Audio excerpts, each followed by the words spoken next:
Hey, amazing viewers! Thanks for clicking on Cross Naruto. Today's special feature is what if Naruto was the Supreme Titan Sage, the forgotten god who freed Ymir. Naruto x Mikasa x Historia. Your support through likes, shares, and subscriptions helps us reach more story lovers around the world. Thank you for being part of this community. Now, let's escape into this wonderful story. Chapter 1, Awakening. Blood splattered across Mikasa's face as she sliced through another titan's neck. Her blades dulled with each kill, and she was down to her last pair. The expedition beyond Wall Maria had gone catastrophically wrong. Fall back! Captain Levi shouted, his voice barely audible over the chaos. These aren't normal titans. He wasn't exaggerating. The monsters moved with unusual coordination, almost like they were communicating. Worse, some showed resistance to blade strikes that would normally be fatal.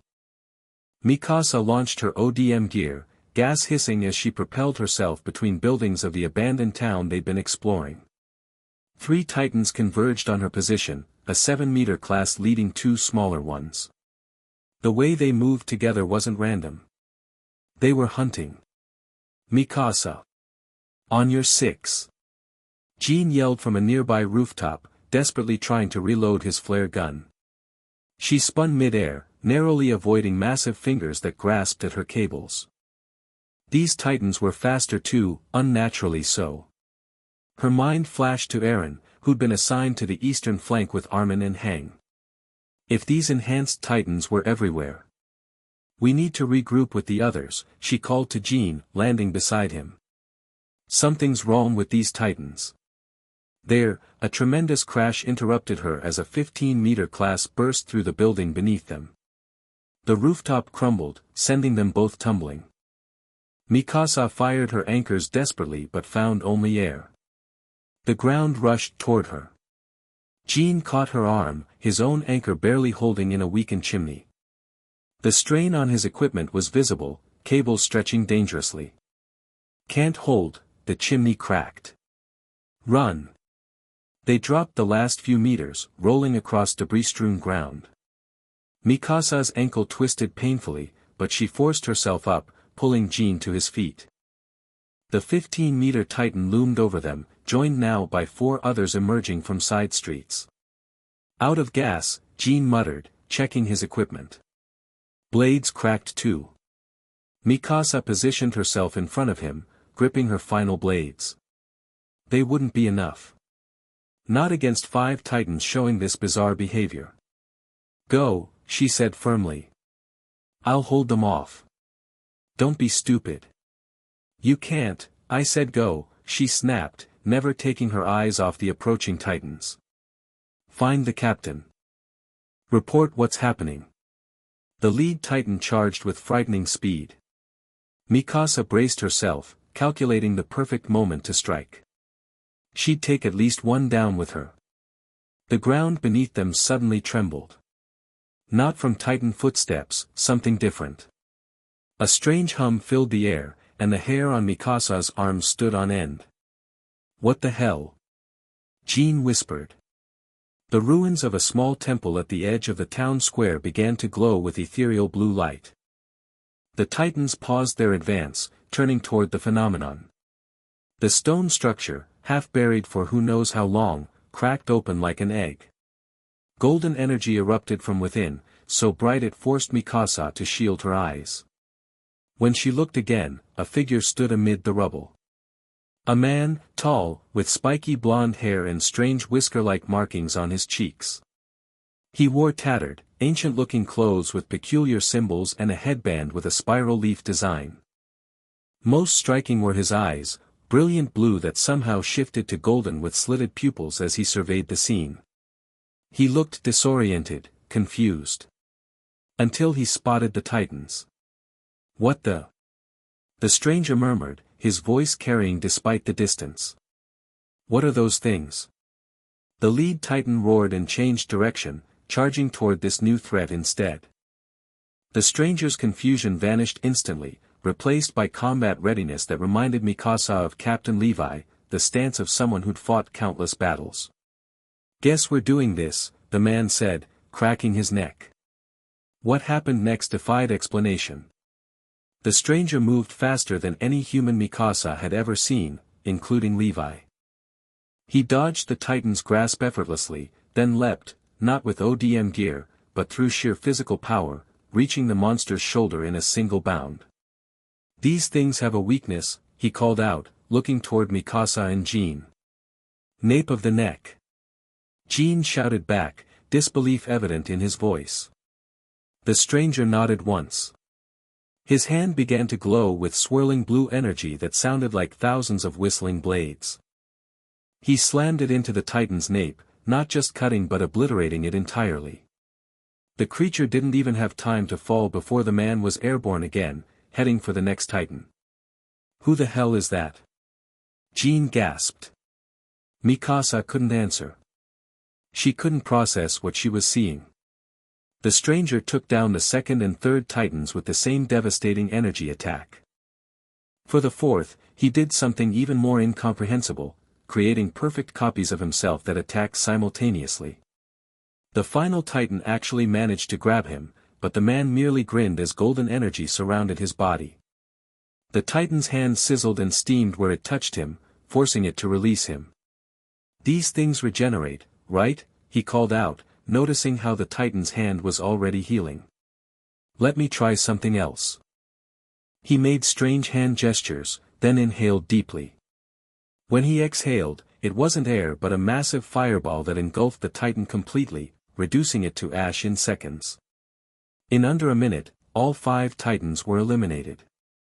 The stranger jumped down from the smoldering remains of the last Titan, landing lightly in front of Mikasa and Jean. Up close, Mikasa noticed more details. He was young, maybe in his early 20s, but his eyes held the weight of someone who'd lived much longer. Strange markings occasionally flickered across his skin before fading. Are you two okay? He asked, his voice surprisingly normal after such an extraordinary display. Who are you?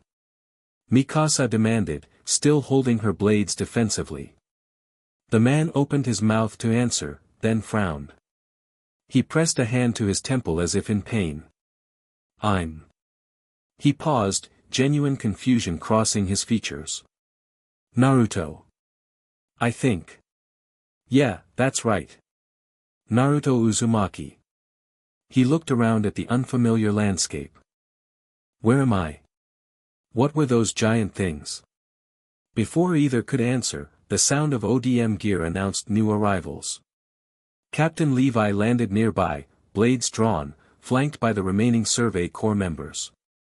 Step away from my soldiers, Levi ordered, eyes fixed on the stranger, on Naruto. Whoa, easy there, Naruto raised his hands disarmingly. I just helped them out with those giant naked guys. Captain, Jean stepped forward. He saved us. He took down 5 Titans in seconds, using some kind of powers I've never seen before. Levi's expression didn't change, but Mikasa knew him well enough to recognize surprise in the slight narrowing of his eyes. Titans? Naruto repeated. Is that what those things are called? He winced again, pressing his palm harder against his temple. Sorry, my head's killing me. Everything's foggy. Where did you come from? Levi demanded. That temple, Mikasa answered for him, pointing to the ruins still glowing faintly with blue energy. He just appeared. Naruto nodded, then suddenly swayed on his feet. I don't feel so. He didn't finish the sentence before collapsing unconscious to the ground. Levi approached cautiously, keeping his blades ready. After confirming Naruto was truly unconscious, he turned to the others. Secure him. We're taking him back to the walls. Whatever he is, Commander Erwin needs to see this. Historia Rice bolted upright in bed, a scream dying in her throat. Cold sweat drenched her nightgown, heart hammering against her ribs. The nightmare had been more vivid than anything she'd ever experienced. A golden man fighting alongside a glowing woman. Chains of light binding countless people. A terrible betrayal. And blood, so much blood. She pressed shaking hands to her face, trying to steady her breathing. These dreams had started a week ago, growing more detailed each night. This time, she'd seen a name carved into ancient stone, Uzumaki. A gentle knock at her chamber door broke through her thoughts. "Your Majesty," her attendant called softly. "Are you well?" I heard a sound. "I'm fine," Historia replied, forcing strength into her voice. "Just a dream. Would you like some tea brought up?" "No, thank you." She glanced at the window. Dawn was breaking. "I'll be rising soon anyway. Please have my daily reports ready." Alone again, Historia moved to her writing desk and pulled out a journal she'd started keeping.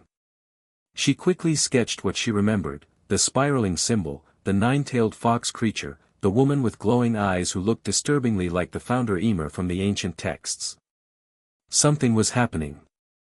Something connected to the deepest histories of the Titans and the royal bloodline. She could feel it in her bones.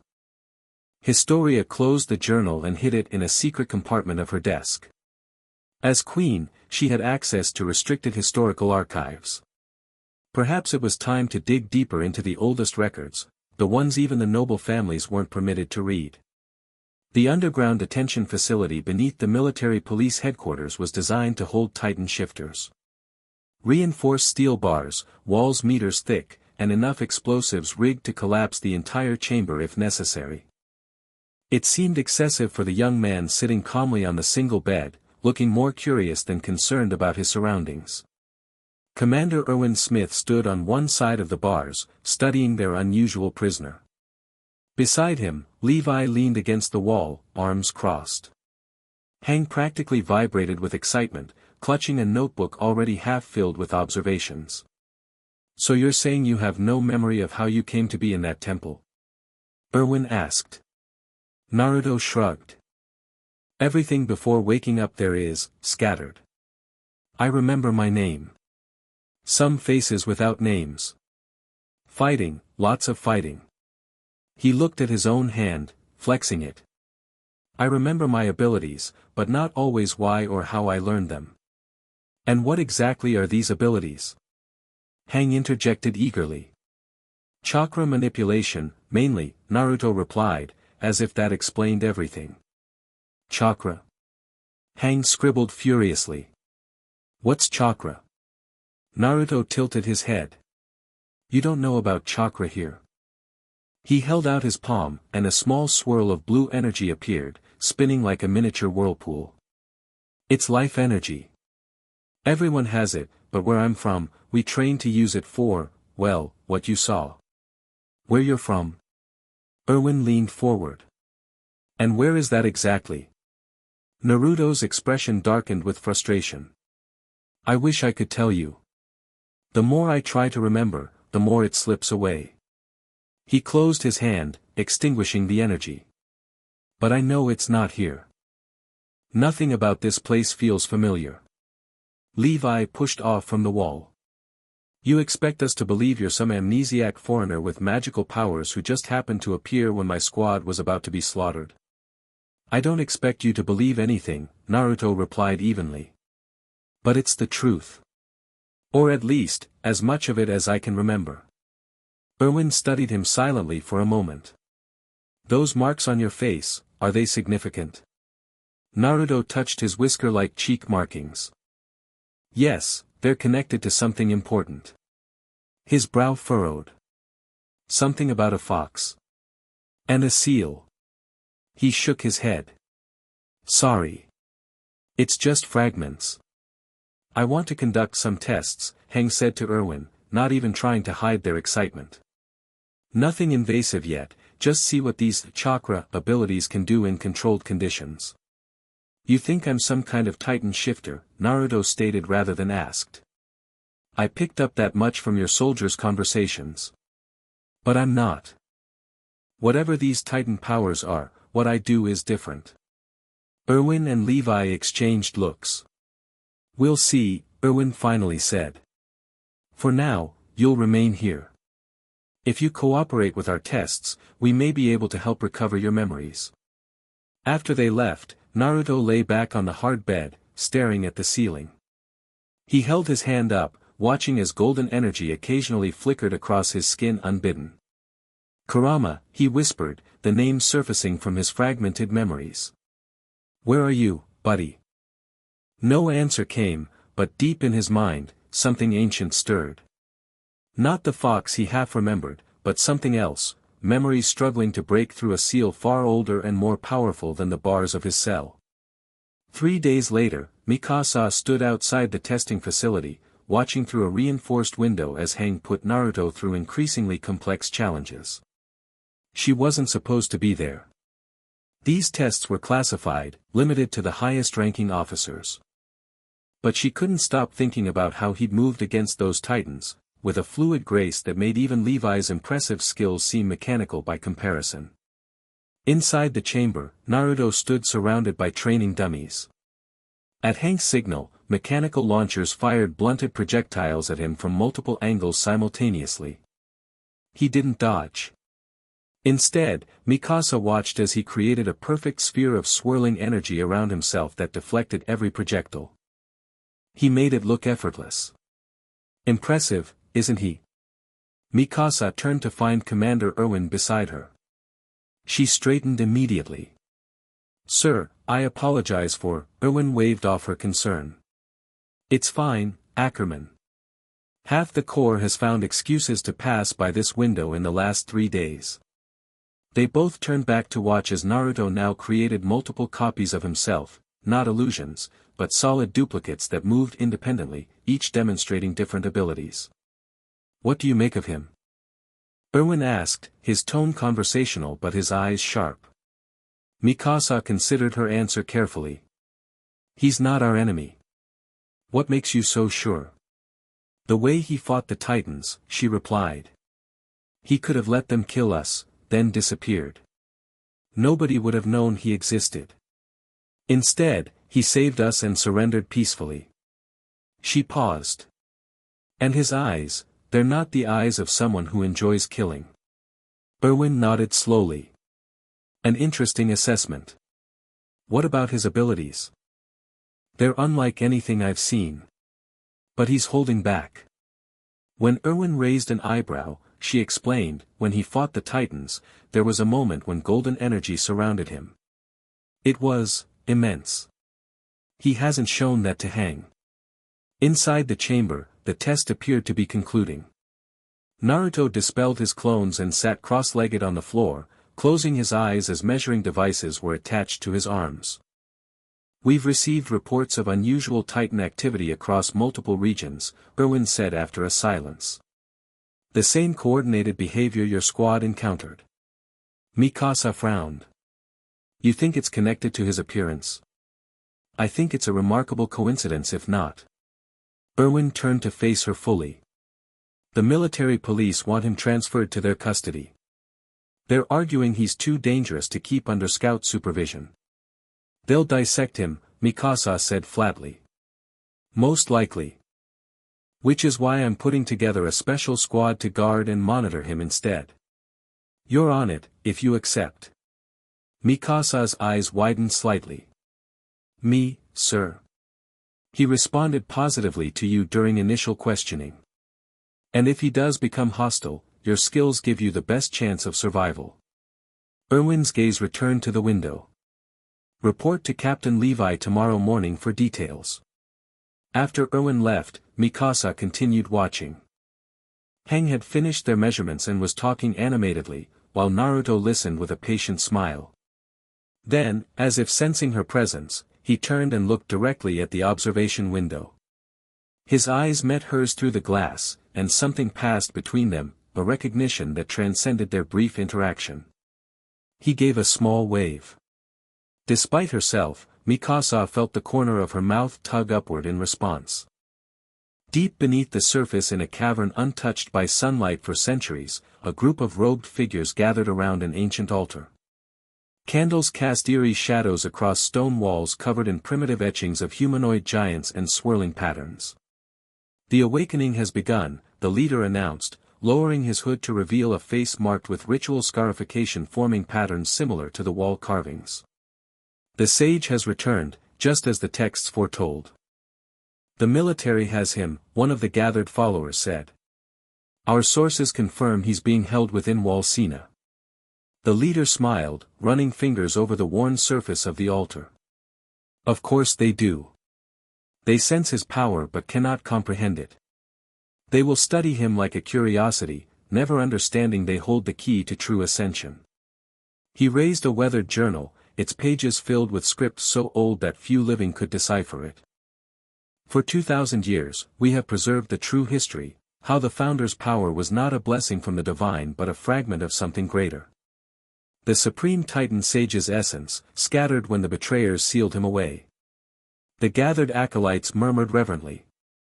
Our ancestors failed to prevent his imprisonment, but we will not fail in facilitating his return. The leader placed the journal carefully on the altar. Begin the preparations. Test the enhanced serum on our volunteers.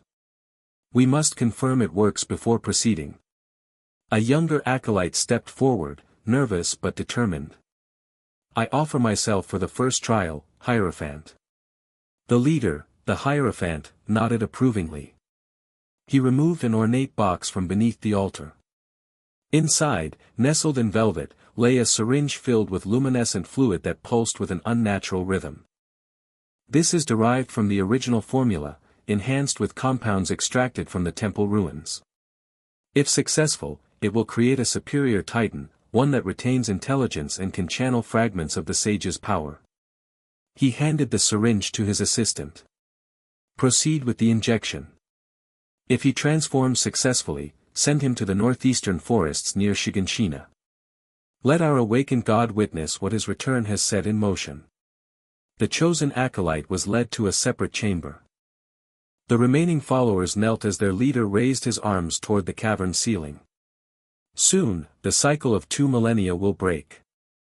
The age of Titans as mere weapons and shields will end. Under the Supreme Sage's guidance, we will transcend humanity's pitiful limitations and become as gods ourselves. Naruto sat in the more comfortable quarters he'd been moved to after cooperating with Hank's tests. No longer a cell, but still heavily guarded. They'd provided him with standard military clothing to replace his tattered garments, though he'd insisted on keeping his headband. He closed his eyes, trying once more to meditate and access his fragmented memories. Images flashed behind his eyelids, a village hidden among leaves, friends whose faces blurred when he tried to focus on them, battles against enemies with godlike powers. And always, a persistent vision, a pale woman with white hair and glowing eyes, reaching for his hand as chains of light dragged him into darkness. The door opened, interrupting his concentration. The dark-haired woman from the Titan attack entered, Mikasa, he'd learned her name was. Unlike the scientists and interrogators, her presence felt somehow familiar, comfortable. They've assigned me to your guard detail, she said without preamble, taking position by the door. Naruto smiled. I'm moving up in the world. Yesterday it was just nervous MPs pointing guns at me. The faintest hint of amusement crossed her usually stoic features. Commander Irwin thinks you're valuable. As a weapon or as a research subject? When she didn't answer, he sighed. Don't worry, I get it. If I showed up in my village with unexplainable powers, we'd do the same thing. Mikasa studied him. You remembered something about your home? Not exactly. More like knowing without remembering, if that makes sense. He tapped his temple. It's like the memories are locked behind a door, and I only get glimpses when the lock jiggles. She hesitated, then asked, those abilities you used against the Titans, can anyone learn them? Where I'm from, most people can learn basic chakra techniques with training. Naruto held up his hand, creating a small Rasengan that spun gently above his palm. This took me months to master. But the more advanced stuff. The Rasengan dissipated. That's more complicated. Mikasa moved closer, her interest overcoming her professional reserve. Show me something basic. Naruto considered her request, then nodded. Here, hold out your hand. After a moment's hesitation, she did. He placed his palm a centimeter above hers, not quite touching. Close your eyes. Feel for something warm between our hands. That's chakra, your life energy. Mikasa's expression remained skeptical, but she closed her eyes. For several seconds, nothing happened. Then her eyebrows rose slightly. There's heat. Like holding a hand near a candle. That's it, Naruto encouraged.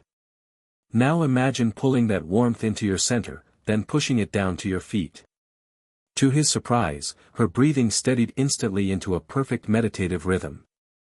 The energy between their palms actually began to flicker visibly, something that should have been impossible for a first attempt. You're a natural, he said, genuinely impressed. Mikasa's eyes opened, meeting his. For the briefest moment, her usual guarded expression gave way to wonder. Then she pulled her hand back, composure returning. Is this how you fought the Titans? With this chakra? Part of it, yeah. The rest is. He frowned, struggling again with fragmentary memories. There's something else inside me. Something powerful. Before Mikasa could respond, alarms blared throughout the building. She was immediately alert, hand going to her blade. Stay here, she ordered, moving to the door. It burst open before she reached it. Captain Levi stood in the doorway, expression grim. We've got trouble. A Titan breached the outer gate of Trost. Not a normal one. The colossal? Mikasa asked urgently. Levi shook his head. Something new. It's ignoring civilians and targeting military personnel specifically. And it's calling for the sage. Both of them turned to Naruto, whose eyes had widened. The sage, he repeated. Something resonated deep in his mind at the title. That's what witnesses report, Levi confirmed. It's speaking, demanding to seat the Supreme Titan Sage, who has awakened. Naruto stood, a strange certainty filling him. I need to see this Titan. Not happening, Levi stated flatly. You're staying secure until we, Captain, Mikasa interrupted. If this Titan is specifically looking for him, it could be connected to his memories. To how he appeared here. Levi's eyes narrowed as he considered. You suggesting we use him as bait? I'm suggesting we use this opportunity to get answers. She looked at Naruto. For all of us. Naruto met her gaze gratefully, then turned to Levi. I can handle myself. And if this thing is hurting people because of me, I need to stop it. After a tense moment, Levi clicked his tongue in annoyance. Erwin's going to have my head for this. He pointed sharply at Naruto. You follow my orders exactly. One wrong move, and I'll take you down myself. Naruto nodded seriously, then couldn't help adding, you try, anyway. For the first time, he saw the faintest hint of a smirk cross the captain's face. Get him proper gear, Levi ordered Mikasa. We move in 5 minutes. The scene at Trost was chaos. The unusual Titan, 10 meters tall with disproportionately long arms and a face covered in what looked like tribal markings, had breached the outer gate but made no attempt to penetrate further into the city. Instead, it remained in the entry plaza, swatting aside any Survey Corps members who approached while largely ignoring civilians who fled past it. Most disturbing was its behavior. Unlike normal Titans, it wasn't attempting to devour humans. It stood sentinel-like, occasionally bellowing in a disturbingly articulate voice, bring the sage. The Supreme Titan Sage must witness the beginning. Naruto watched from a rooftop alongside Levi's squad, wearing borrowed ODM gear he'd been hastily taught to use, though he doubted he'd need it. That's no ordinary Titan, Hang murmured, observing through a spyglass. The markings on its face, they're deliberate, ritualistic. And it's maintaining position rather than mindlessly pursuing humans. Like the ones that attacked us in the abandoned town, Jean noted. They moved with purpose too. Levi turned to Naruto. You recognize anything about it? Naruto studied the creature carefully. No, But, something about those markings seems familiar. Not from my memories, but from something I saw recently. The temple where you appeared, Mikasa realized. The ruins had similar patterns carved into the stone. I need to get closer, Naruto decided. Levi frowned. That's not the plan. We observe first, then, it's calling for me specifically, Naruto cut in. And it's hurting your people while waiting. The longer we wait, the more casualties. As if to emphasize his point, the Titan grabbed a scout mid-air, examining them briefly before tossing them aside like trash. The soldier crashed into a building, their fate uncertain. I'll go with him, Mikasa volunteered. Levi's expression darkened, but he nodded curtly. Fine. The rest of the squad provides cover. If that thing makes any threatening move towards civilians, we take it down regardless. Naruto glanced at Mikasa. You don't have to come. I can handle this. I know, she replied simply, checking her blades. But those are my comrades it's attacking. Something about her determination resonated with Naruto. A memory flashed, standing side by side with friends before a great battle. They moved together across the rooftops, approaching the plaza.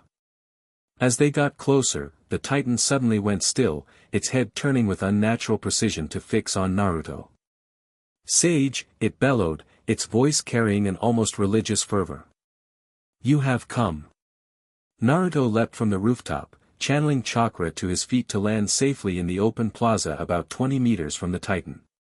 Mikasa followed, using her ODM gear to position herself strategically nearby. Who are you? Naruto demanded. How do you know who I am? The Titan dropped to one knee in a grotesque parody of genuflection. I am the first of the new faithful. The Hierophant has awakened me to herald your return. Hierophant? Naruto frowned. I don't know who that is. What do you want from me? To show you what your awakening has made possible. The Titan's grin stretched inhumanly wide. We have preserved your teachings for 2,000 years, Supreme Sage. The power you granted Ymir Fritz lives on in your faithful followers. At the name Ymir Fritz, Naruto staggered as if physically struck.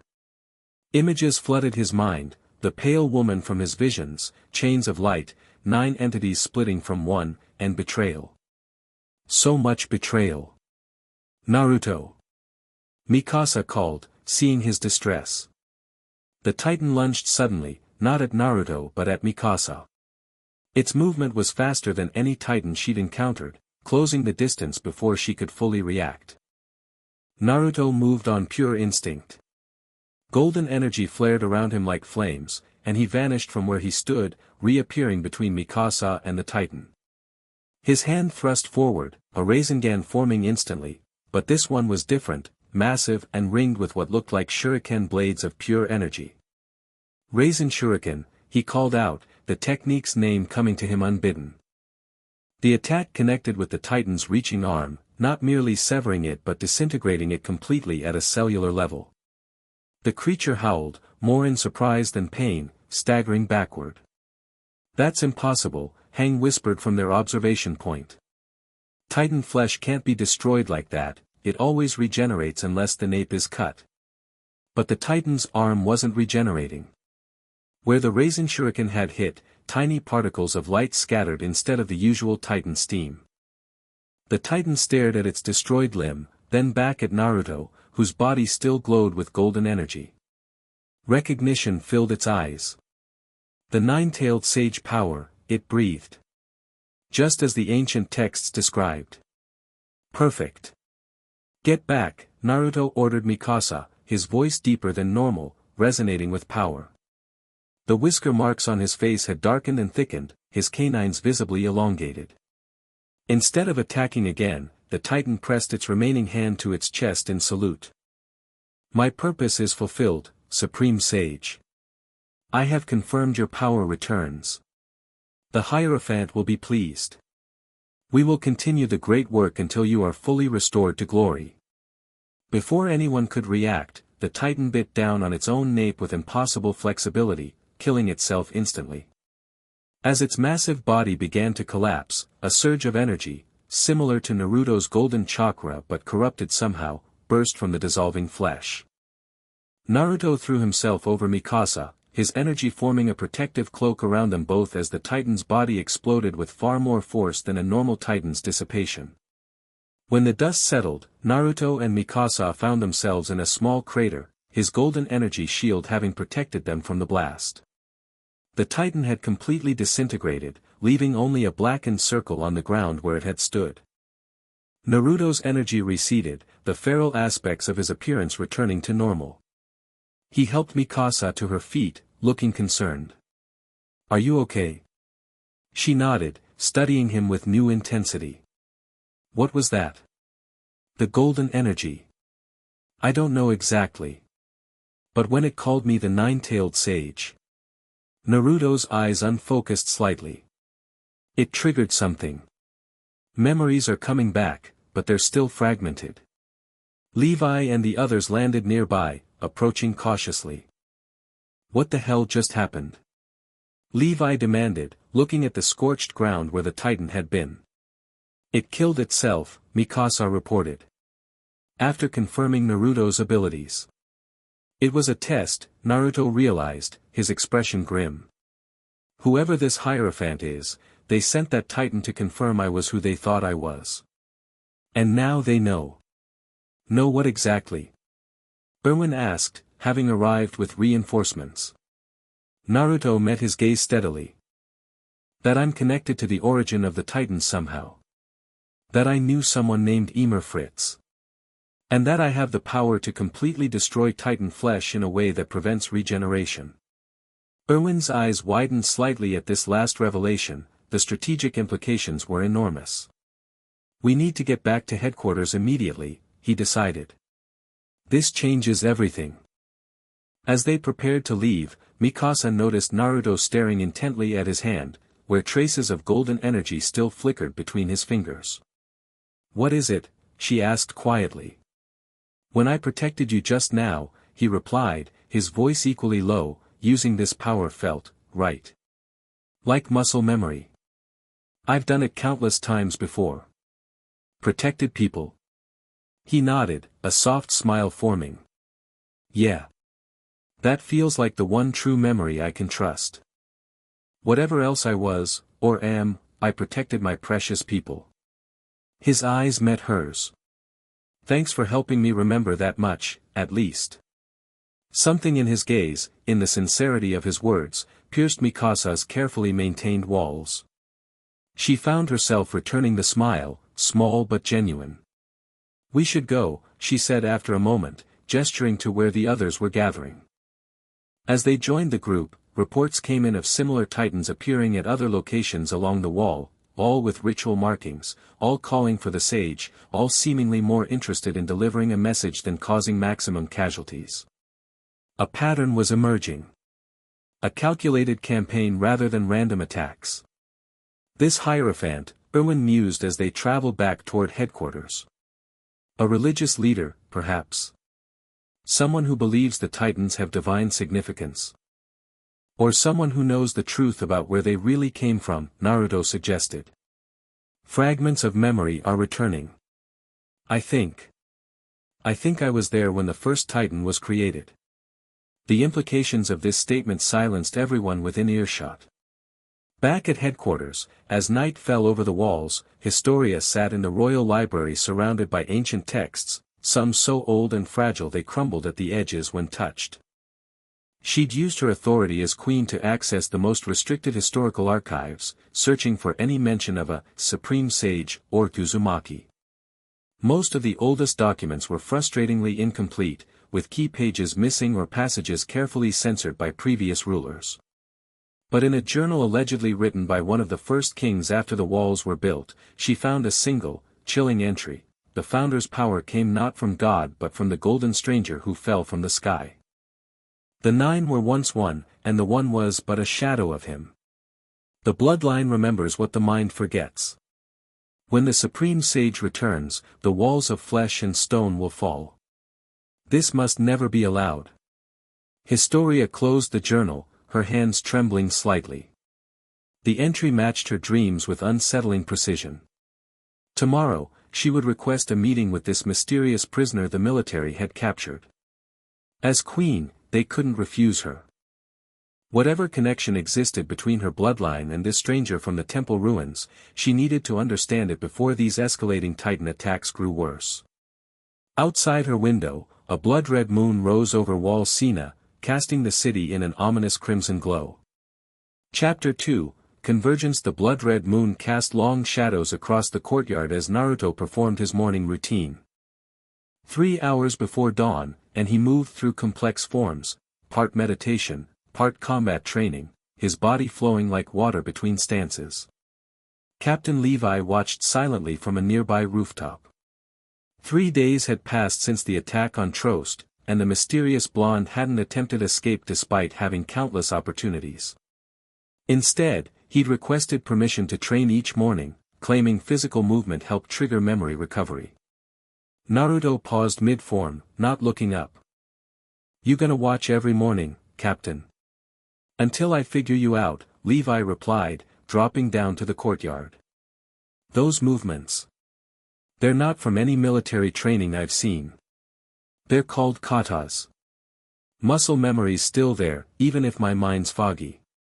Naruto resumed his practice, each movement precise and fluid. "Back home, they teach this to kids. Your home trains children to fight?" A flash of sadness crossed Naruto's face. "Yeah. We had to." The courtyard door opened, revealing Mikasa in training gear. She paused, noticing the two men. "You're early," Levi noted. "Couldn't sleep." She approached, studying Naruto's movements with obvious interest. "What is that technique? Want to learn?" Naruto offered, coming to a stop. Levi raised an eyebrow but didn't object. After a moment's hesitation, Mikasa stepped forward. "Show me." For the next hour, Naruto guided her through basic forms, correcting her stance with light touches to her shoulders or wrists. Levi observed, noting how quickly she adapted to the unfamiliar style. "You're picking this up fast," Naruto commented, genuinely impressed. "Took me weeks to get this kata right when I was a kid." "Ackermans have always learned combat quickly," Levi remarked. Naruto tilted his head. "Ackerman? That's your family name?" Something flickered across Mikasa's face. "Yes." "Huh." Naruto frowned, like he was trying to grasp a fleeting thought. "That sounds familiar somehow." Before he could elaborate, a soldier approached, saluting smartly. "Captain Levi. Commander Erwin requests your presence immediately. The Queen has arrived." Historia stepped into the commander's office, dismissing her royal guards with a gesture. Despite her small stature, the crown she wore and the steel in her eyes commanded immediate respect. Commander Erwin rose from his desk, offering a formal bow. "Your Majesty, this is unexpected. Had we known, this isn't a formal state visit, Commander." Historia cut him off, removing her ceremonial cape. "I need to speak with the man you recovered from the temple ruins." Erwin's face revealed nothing. "May I ask why this matter requires your Majesty's personal attention?" Historia placed a worn journal on his desk. "Because of this. And because I've been dreaming of him for weeks before you found him." Erwin examined the journal, his eyes widening slightly at the faded text. "This appears to be from the early monarchy period. It's King Fritz's personal journal, from 3 years after the walls were built." She tapped a specific page. "Read this passage." As Erwin scanned the text, his composure slipped momentarily. "The Supreme Sage, the Golden Stranger." He looked up. "And you say you dreamed of this?" "I saw a man with golden energy fighting alongside a glowing woman. I saw chains of light and betrayal." Historia's hands clenched at her sides. "And I've seen the name Uzumaki carved in stone. All before reports of his existence reached the capital." The door opened, admitting Levi. He saluted, then noticed the queen. "Your Majesty." Historia nodded in acknowledgement. "Captain Levi. I understand you've been supervising our guest." "Guest is generous terminology," Levi replied dryly, "but yes. Take me to him. Now." Naruto sat cross-legged on the floor of his quarters, eyes closed in meditation. The morning's training with Mikasa had stirred something, a familiar comfort in teaching, in sharing knowledge with others. It felt right in a way few things had since his awakening. A knock interrupted his thoughts. Before he could respond, the door opened to reveal a small blonde woman in formal attire, flanked by Levi and Erwin.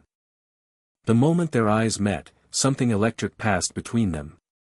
Naruto felt a pull, like gravity shifting, and judging by the woman's sharp intake of breath, she felt it too. "You're the queen," he said, rising to his feet. Not a question, he somehow knew. "And you're Uzumaki Naruto." Historia stepped forward, dismissing her escorts with a gesture. "The Supreme Titan Sage." That title again. It resonated, vibrating something deep within him. "How do you know that name?" he asked carefully. "I've seen you in my dreams." Historia's directness was startling. Fighting alongside a glowing woman. Bound by chains of light. Betrayed. Naruto staggered slightly, memories flashing behind his eyes, fragmented but intense. "Ymir," he whispered. Her name was Ymir. Historia nodded, her eyes never leaving his. "I need to know what happened. What connection exists between you, the founder Ymir, and my bloodline?" Levi stepped forward. "Your Majesty, perhaps this conversation should leave us," Historia commanded. When Erwin began to object, she added, "That's an order, Commander. Captain Levi may remain outside the door if security concerns you." After a tense moment, Erwin nodded reluctantly. 10 minutes, Your Majesty." When they were alone, Historia approached Naruto, studying him intently. "You appeared when I started having these dreams. That's not coincidence." "No," Naruto agreed. "I don't think it is." He gestured to a small table with chairs. "Maybe we should sit. This might take more than 10 minutes. Once seated, Historia removed a small object from her pocket, a crystal shard that glowed faintly blue. This was found in the royal treasury, labeled only "Fragment of the Sage." "It's the same color as the energy you reportedly use." Naruto stared at the crystal. Without thinking, he reached for it. Historia hesitated, then placed it in his palm. The effect was immediate. The crystal flared brilliantly, and Naruto gasped as memories flooded through him, more coherent than before. "I crossed between worlds," he said, voice distant.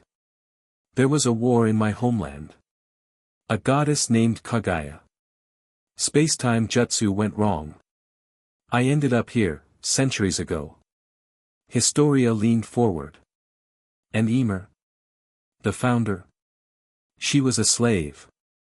I found her near death after her village was destroyed." His eyes grew unfocused. "I used my chakra, my energy, to heal her. But something happened. My power interacted with something in this world, something ancient buried in that forest. The source of Titan power," Historia breathed. Naruto nodded slowly. "I taught her to use it. To control it. To be free." His expression darkened. "But others wanted that power. They couldn't take it directly, so they—" The crystal pulsed, and Naruto winced in pain. "They trapped me. Used my own sealing techniques against me." His free hand went to his stomach unconsciously. "They couldn't kill me, but they bound me and buried me in that temple. They forced Ymir to." The crystal suddenly cracked, a hairline fracture spreading across its surface. Naruto dropped it on the table, breathing heavily. "I don't remember everything yet. But I know Ymir wasn't evil. She wanted freedom, for herself and others. He looked up at Historia, seeing her in a new light. You have her blood. That's why you can see these memories. Historia's hand trembled slightly as she picked up the damaged crystal. My family has controlled Titan powers for generations. We've maintained the walls, erased memories, preserved a system of lies. Not your fault, Naruto said softly. You inherited this mess, just like I woke up in the middle of it. A knock at the door announced Erwin's return. Historia quickly pocketed the crystal. We need to talk more, she said quietly. Somewhere private. Away from the military's ears. I'm not exactly free to go sightseeing, Naruto replied with a wry smile. Historia stood, her regal bearing returning instantly. You are now. By royal decree, the man known as Uzumaki Naruto is placed under crown protection and will accompany me to the royal residence for further questioning regarding historical matters of state importance.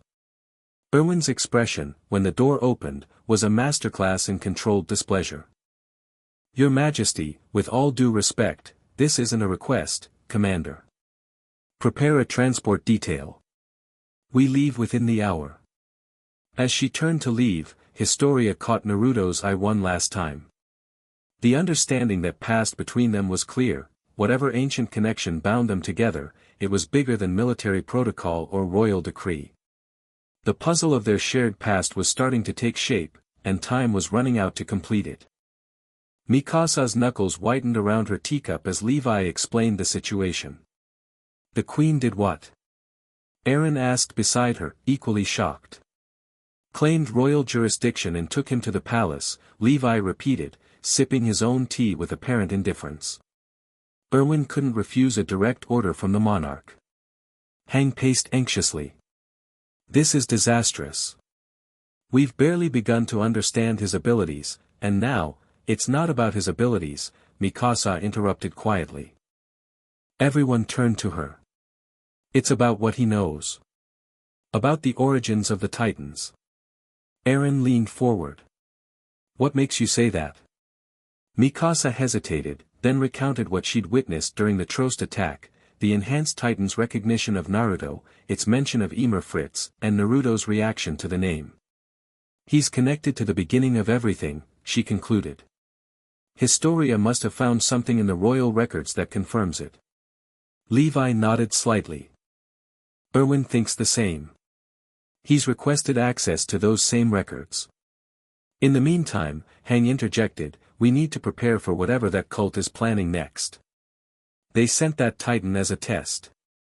Now that they've confirmed his identity, they'll make bigger moves. We should investigate the temple where he appeared, Mikasa suggested. If that's where he was sealed away, there might be more information there. Levi considered this, then nodded. Erwin already approved a mission. We leave tomorrow at dawn. Mikasa, Hang, you're with me. Eren, you stay here in case more enhanced Titans appear. Eren frowned. I should be going with you.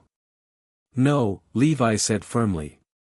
If these cultists have found ways to enhance normal Titans, we can't risk them capturing you or your Titan power. That's an order. The meeting disbanded shortly after. Mikasa lingered, staring out the window toward the direction of the capital. You're worried about him, Armin observed, appearing at her side. I'm concerned about what his presence means for all of us, she corrected, not meeting his eyes. Armin smiled knowingly. I've never seen you volunteer to learn fighting techniques from anyone before. Not even Annie. Mikasa shot him a warning look, which he ignored. His movements are different, she said finally. Precise but fluid. Efficient. A pause. He moves like he's been fighting his entire life, but without the hardness we all develop. There's joy in it for him. You sound impressed. I'm observant, she countered, but there was no heat in her words. Whatever he is, he's not our enemy. I believe you, Armin said sincerely. Just be careful. Even allies can be dangerous when powers beyond our understanding are involved. Mikasa nodded, her thoughts returning to the moment Naruto had shielded her from the Titan's explosion, how natural it had felt to be protected by someone else for once, rather than being the protector. "I'll be ready at dawn," she said, turning away from the window. "We should get some sleep." The royal palace was nothing like Naruto had imagined. Rather than opulence, it reflected practicality, stone halls, simple furnishings, and military efficiency. Only the occasional tapestry or portrait hinted at its royal status. Historia led him through a series of increasingly secure corridors, dismissing servants and guards as they went. Finally, they reached a heavy wooden door with no markings. "The royal archive," she explained, producing an ornate key. "Only the monarch has access." Inside, shelves stretched from floor to ceiling, filled with ancient texts and artifacts. Historia moved purposefully to a specific section, retrieving several scrolls and a wooden box. "After our conversation, I had these brought up from the deepest vaults." She placed them on a reading table. "They're written in a language no one can fully translate anymore. But they contain images." She unrolled the first scroll carefully.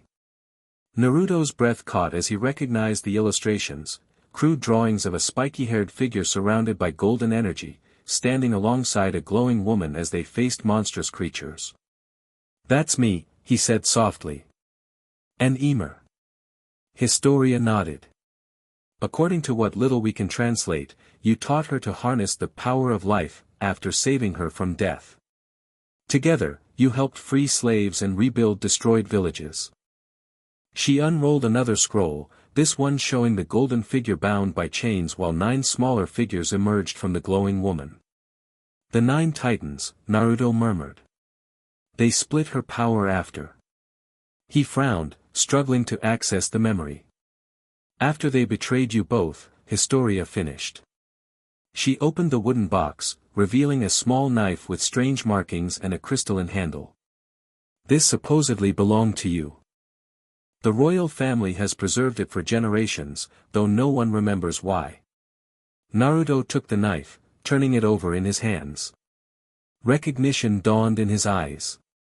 "It's a chakra blade. From my world." He channeled a small amount of energy into it, causing the crystal to glow blue. "I gave this to Ymir for protection." He closed his eyes, memories flowing more freely now that he was surrounded by these artifacts from his past. "We were trying to end slavery," he said slowly. "Using her Titan power and my sage abilities to free people, heal them, build new communities. But the kings and warlords saw us as threats to their power." His grip tightened on the knife. "They couldn't defeat us directly, so they turned some of Ymir's own people against her. Made them believe we were planning to rule them instead of free them." Historia watched him intently, absorbing every word. "And then? They used my own sealing techniques. Someone must have studied them, found a way to adapt them." Naruto's free hand went to his stomach again, an unconscious gesture. "I have a being sealed inside me. A fox spirit called Kurama. They somehow used that connection to trap both of us, Kurama and me, in a divine tree at the heart of that temple." "And Ymir?" Pain flashed across Naruto's face. "They forced her to choose. Her freedom or mine. If she refused to use her power for them, they would destroy my seal, releasing Kurama in a way that would have killed thousands." He shook his head. "She sacrificed her freedom to protect others. It's what I would have done." Historia absorbed this, connecting it with what she knew of the founding Titan's history. "So the first king didn't make a deal with the devil, as the stories claim." "No," Naruto said firmly. "Ymir wasn't a devil, and neither was I. We were just trying to help people be free."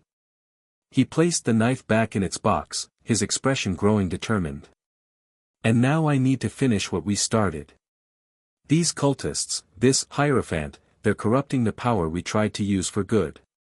Historia hesitated, then pulled out the cracked crystal shard again. "There's more. My dreams showed something else, a darkness behind both the Titan power and your sealing. Something ancient that manipulated events. Naruto frowned. What kind of darkness? I don't know exactly. But in my dreams, it has no form, just shadow with countless eyes. She met his gaze. And it's afraid of you. Of what you represent. Before Naruto could respond, a sharp knock interrupted them.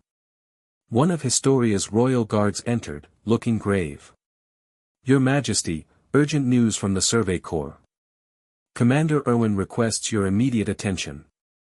Dawn broke over the temple ruins as Levi's squad secured the perimeter. The structure looked different from when they'd last seen it, less debris, more exposed architecture, as if someone had been excavating. Someone's been busy, Levi observed, landing beside Hang. The cult, Hang agreed, examining fresh tool marks in the stone. They're systematically uncovering the lower chambers. Mikasa approached from the eastern side. Captain, there's an entrance they've cleared. It leads underground.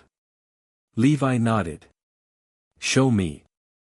They followed Mikasa to a narrow stairway descending beneath the temple foundations. Torches still burned in wall sconces, confirming recent activity. They can't have left long ago, Hang noted, touching a torch. Maybe when they sent that titan to Trost. Levi drew his blades. Stay alert. We don't know what we're walking into. The stairway opened into a vast underground chamber that took their breath away. The ceiling soared 20 meters high, supported by massive columns carved with intricate symbols. At the center stood what appeared to be a tree, impossibly preserved, its bark crystalline and glowing faintly blue. The divine tree, Hang whispered in awe. It's mentioned in the oldest texts about Ymir's power. Mikasa approached it cautiously. This is where he was sealed. I can feel it. Don't touch anything, Levi warned. Hang, document everything. Mikasa, with me. They circled the chamber, noting numerous side passages and alcoves filled with artifacts. In one, they discovered what appeared to be a laboratory, modern equipment mixed with ancient vessels and containers. They're experimenting, Hang said, examining a rack of syringes filled with luminescent fluid. Combining modern science with whatever they found here. Levi picked up a journal, flipping through pages of notes and diagrams. Titan serum variants. They're trying to create enhanced titans that maintain human intelligence. Like the one in Trost, Mikasa realized. In another alcove, they found something more disturbing, a massive mural covering an entire wall, recently uncovered from centuries of dirt. It depicted a golden figure, clearly Naruto, standing atop the divine tree, channeling energy that split into 9 streams toward Ymir. But behind the tree lurked a shadowy entity with countless eyes, its tendrils wrapping around both figures. What is that thing? Mikasa asked, studying the disturbing image. Hang adjusted their glasses, leaning closer to the ancient text beneath the mural. I can't read most of this, but this symbol keeps repeating. They pointed to a character that resembled an eye inside a triangle. And look here, these might be names. They traced their finger over symbols that did indeed appear to be names or titles. One sequence caught Mikasa's attention. Wait, she said, pointing.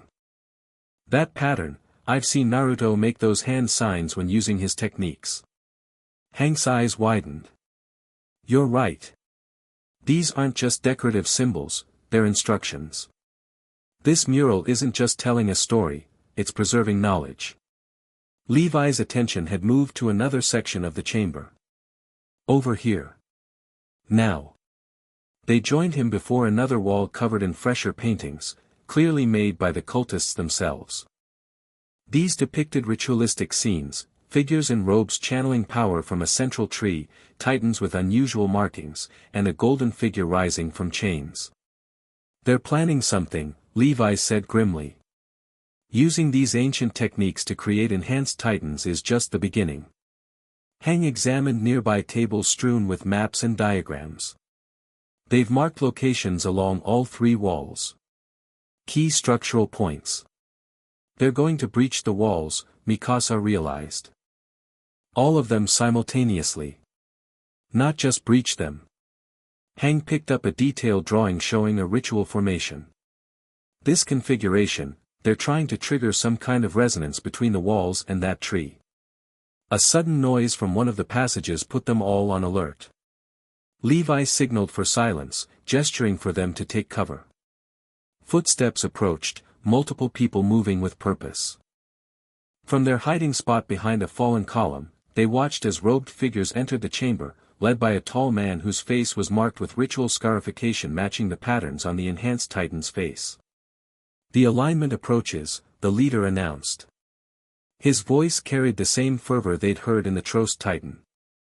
Our herald confirmed the sage's power returns. The vessel is ready. Soon, we will complete what our ancestors began. The cultists gathered around the divine tree, placing objects at its base, what appeared to be vials of blood and small personal items.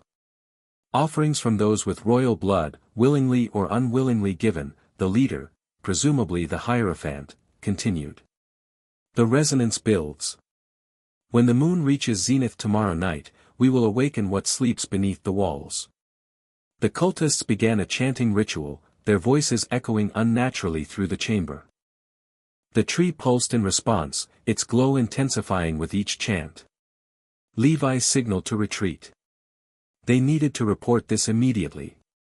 As they carefully backed away, Mikasa's foot dislodged a small stone.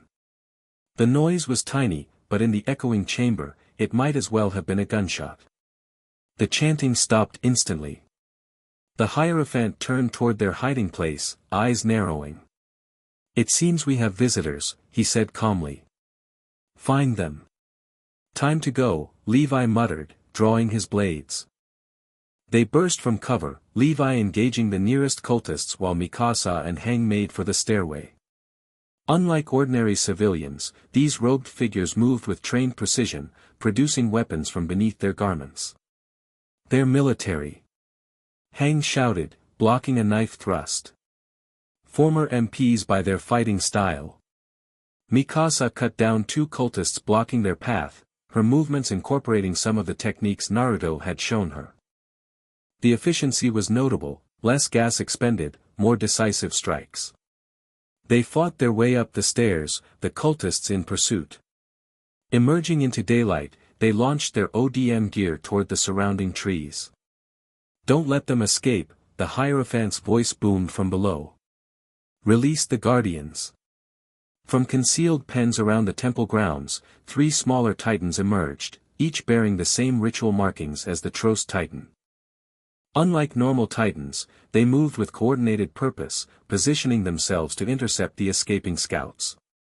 Split up. Levi ordered. Rendezvous at the fallback point. Mikasa veered east, one of the enhanced titans immediately giving chase.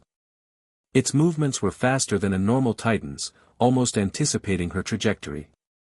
When she changed direction sharply, it adjusted with uncanny precision. These titans weren't mindless. They were hunting. She led it toward a dense copse of massive trees, using the tight spaces to maneuver in ways the larger creature couldn't match. When it became tangled momentarily between 2 trunks, she struck, aiming for the nape with perfect precision. Her blades connected but didn't cut as deeply as they should. The titan roared, reaching back with impossible flexibility to grab at her. Mikasa barely escaped its grasp, retreating to a higher branch. The nape is reinforced somehow, she muttered to herself. She'd need multiple strikes or a different approach. Remembering her morning training with Naruto, she considered the principles he'd emphasized: efficiency, momentum, precision. Rather than attacking with pure force, she needed to find the weak point in the enhancement. The titan freed itself, searching for her among the branches. Mikasa observed its movements, noticing how the ritual markings on its body pulsed slightly when it moved in certain ways. The markings are the key, she realized. They weren't just decorative, they were functional, channeling whatever power enhanced these creatures. She launched herself directly at the titan's face, a feint that drew its attention upward. At the last moment, she fired her anchors to change direction, swinging beneath its reaching arms to attack from below, targeting not the nape directly, but a prominent marking at the base of its neck. Her blade sliced through the symbol, and the effect was immediate. The Titan convulsed, its movements becoming erratic. The enhancement failing, it reverted to more typical Titan behavior, slower, less coordinated. Mikasa didn't waste the opportunity, circling around to deliver a clean strike to the now vulnerable nape. The Titan fell, dissolving into steam. She allowed herself only a moment's satisfaction before heading toward the rendezvous point, wondering if Levi and Hang had discovered the same weakness. Historia's council chamber had transformed into a war room. Maps covered the central table, weighted down with reports and artifacts. Commander Erwin, his officers, and key nobles stood around the table while Historia and Naruto sat at its head. The cult plans to trigger some kind of event at all three walls simultaneously, Erwin explained, indicating marked locations on the map. According to Captain Levi's report, they've created a ritual using royal blood samples and the power they're extracting from the divine tree. They're trying to wake something, Naruto added, examining a sketch Hang had made of the mural. This shadow entity in the background, I've seen it before. In my memories. What is it? Historia asked. Naruto frowned. I'm not sure yet. But I think it's the real source of the Titan power, or at least, it's connected to it. When I helped Ymir, I thought we were just channeling natural energy, like I did in my world. But something else was influencing that power. Hang, who had returned with Levi and Mikasa an hour earlier, leaned forward eagerly. Could this entity be manipulating the cult?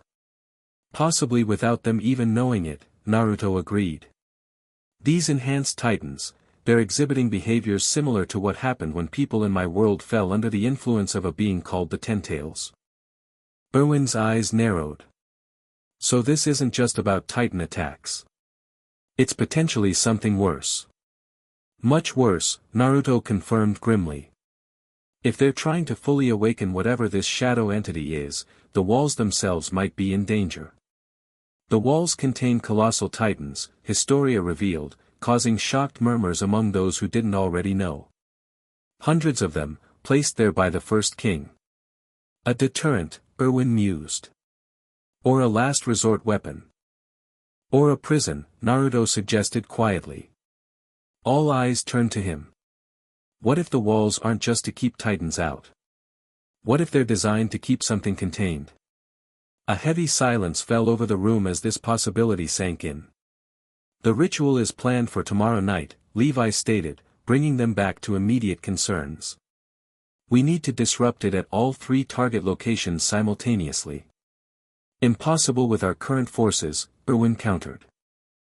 The garrison is stretched thin maintaining the walls, and the survey corps has taken heavy casualties. Naruto stood, his expression resolute. I can create shadow clones, exact duplicates that can operate independently. I could be at all three locations. That technique you used in Trost, Mikasa recalled. But can they travel that far from you? Normally, no. The farther they go, the weaker the connection. But... Naruto glanced at Historia. The royal blood connection might help. If Historia provides a focus point at each location, I might be able to maintain stronger clones at a distance. Historia nodded without hesitation. Whatever is needed. It's still risky, Erwin cautioned. We'd be dividing our strongest asset. We don't have a choice, Naruto argued. If these cultists succeed in whatever they're planning, we might face something far worse than Titans. The planning continued into the night, strategies formulated and forces allocated. As the meeting disbanded, Mikasa approached Naruto, who stood examining the temple sketches with intense concentration. You recognized my attacks today, she said without preamble. Against the enhanced Titan. Naruto looked up, surprised. I wasn't there. I used the forms you taught me this morning. They worked. She met his eyes directly.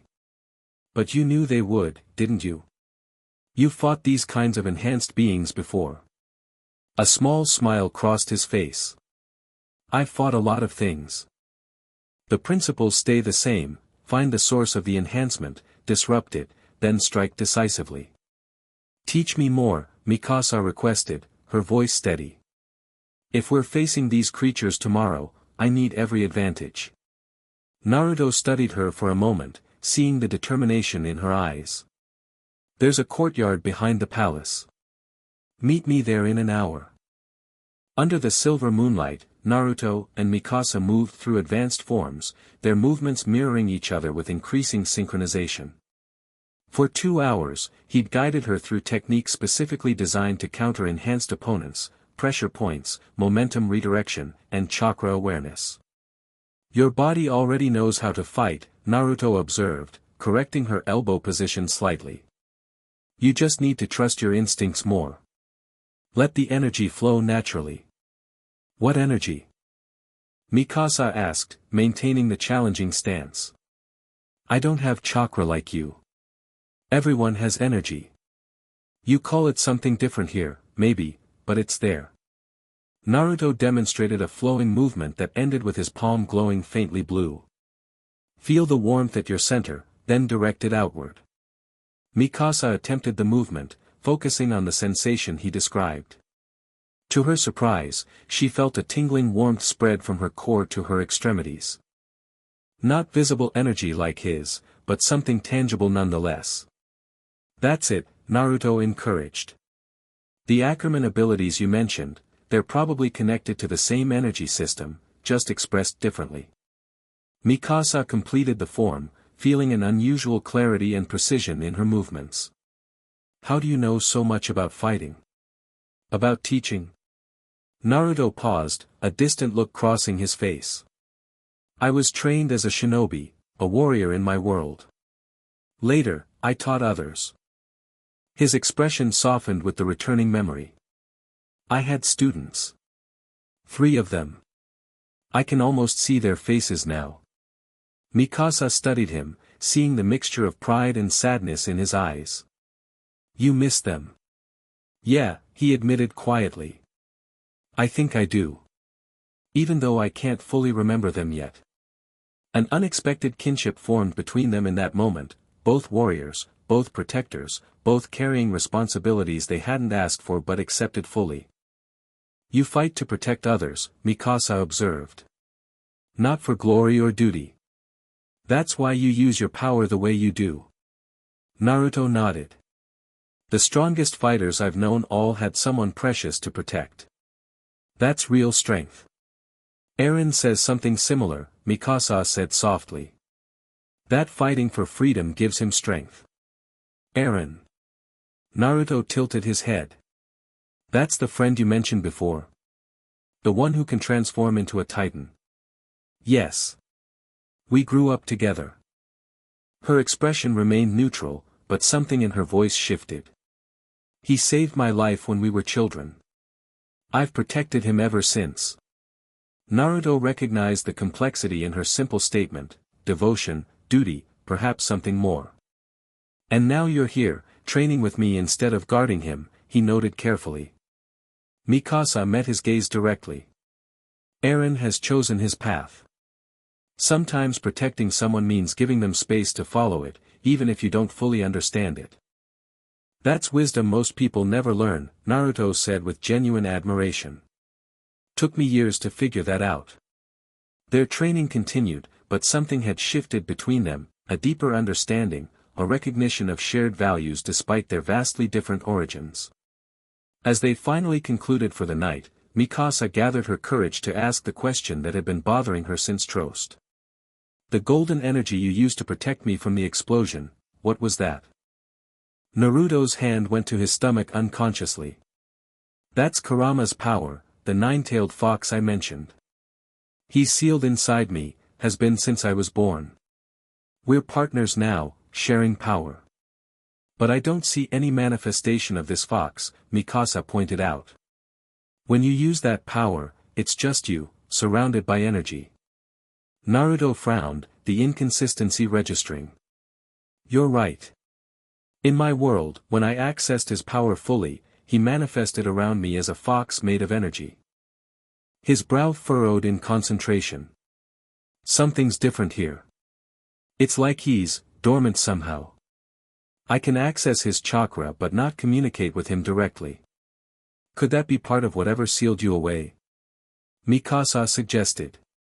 Not just imprisoning you, but separating you from this Kurama. Maybe, Naruto said thoughtfully. Which means freeing him completely might be key to recovering my full abilities. As they walked back toward the palace entrance, a figure emerged from the shadows, Historia, wrapped in a simple cloak that concealed her royal identity. Your Majesty, Mikasa acknowledged with a small bow. Please, just Historia here, she replied, looking between them. I've been watching your training. It's impressive. Mikasa's a natural, Naruto said. She's integrated techniques that took me months to learn in just a few hours. Historia turned to Mikasa. May I speak with Naruto alone for a moment? There's something I need to discuss before tomorrow. Though surprised, Mikasa nodded. Of course. I should rest anyway. Dawn comes early. She glanced at Naruto once more. Thank you for the lesson. After she departed, Historia led Naruto to a small garden alcove, concealed from prying eyes by ancient hedges. There's something I haven't shared with the others, she said without preamble. Something about the royal bloodline and its connection to you. Naruto listened intently as Historia explained how, since becoming queen, she'd experienced not just dreams but actual memories, fragments of experiences from royal predecessors stretching back generations. At first, I thought it was just the burden of the crown, she continued. But after you appeared, the memories became more specific. More focused on a particular time, when Ymir first gained the Titan power. The first king's memories, Naruto surmised. The one who helped seal me away. Historia nodded. He feared you. Not because you were evil, but because you represented a different path, one where Titan powers might be used for freedom rather than control. She produced the small crystal from earlier, now completely cracked through its center. This wasn't just a memory trigger. It's a key fragment, part of the seal that bound you. Naruto stared at the crystal. And by having me touch it, I helped weaken the seal further, Historia confirmed. Deliberately. Why? Naruto asked, genuinely curious rather than accusatory.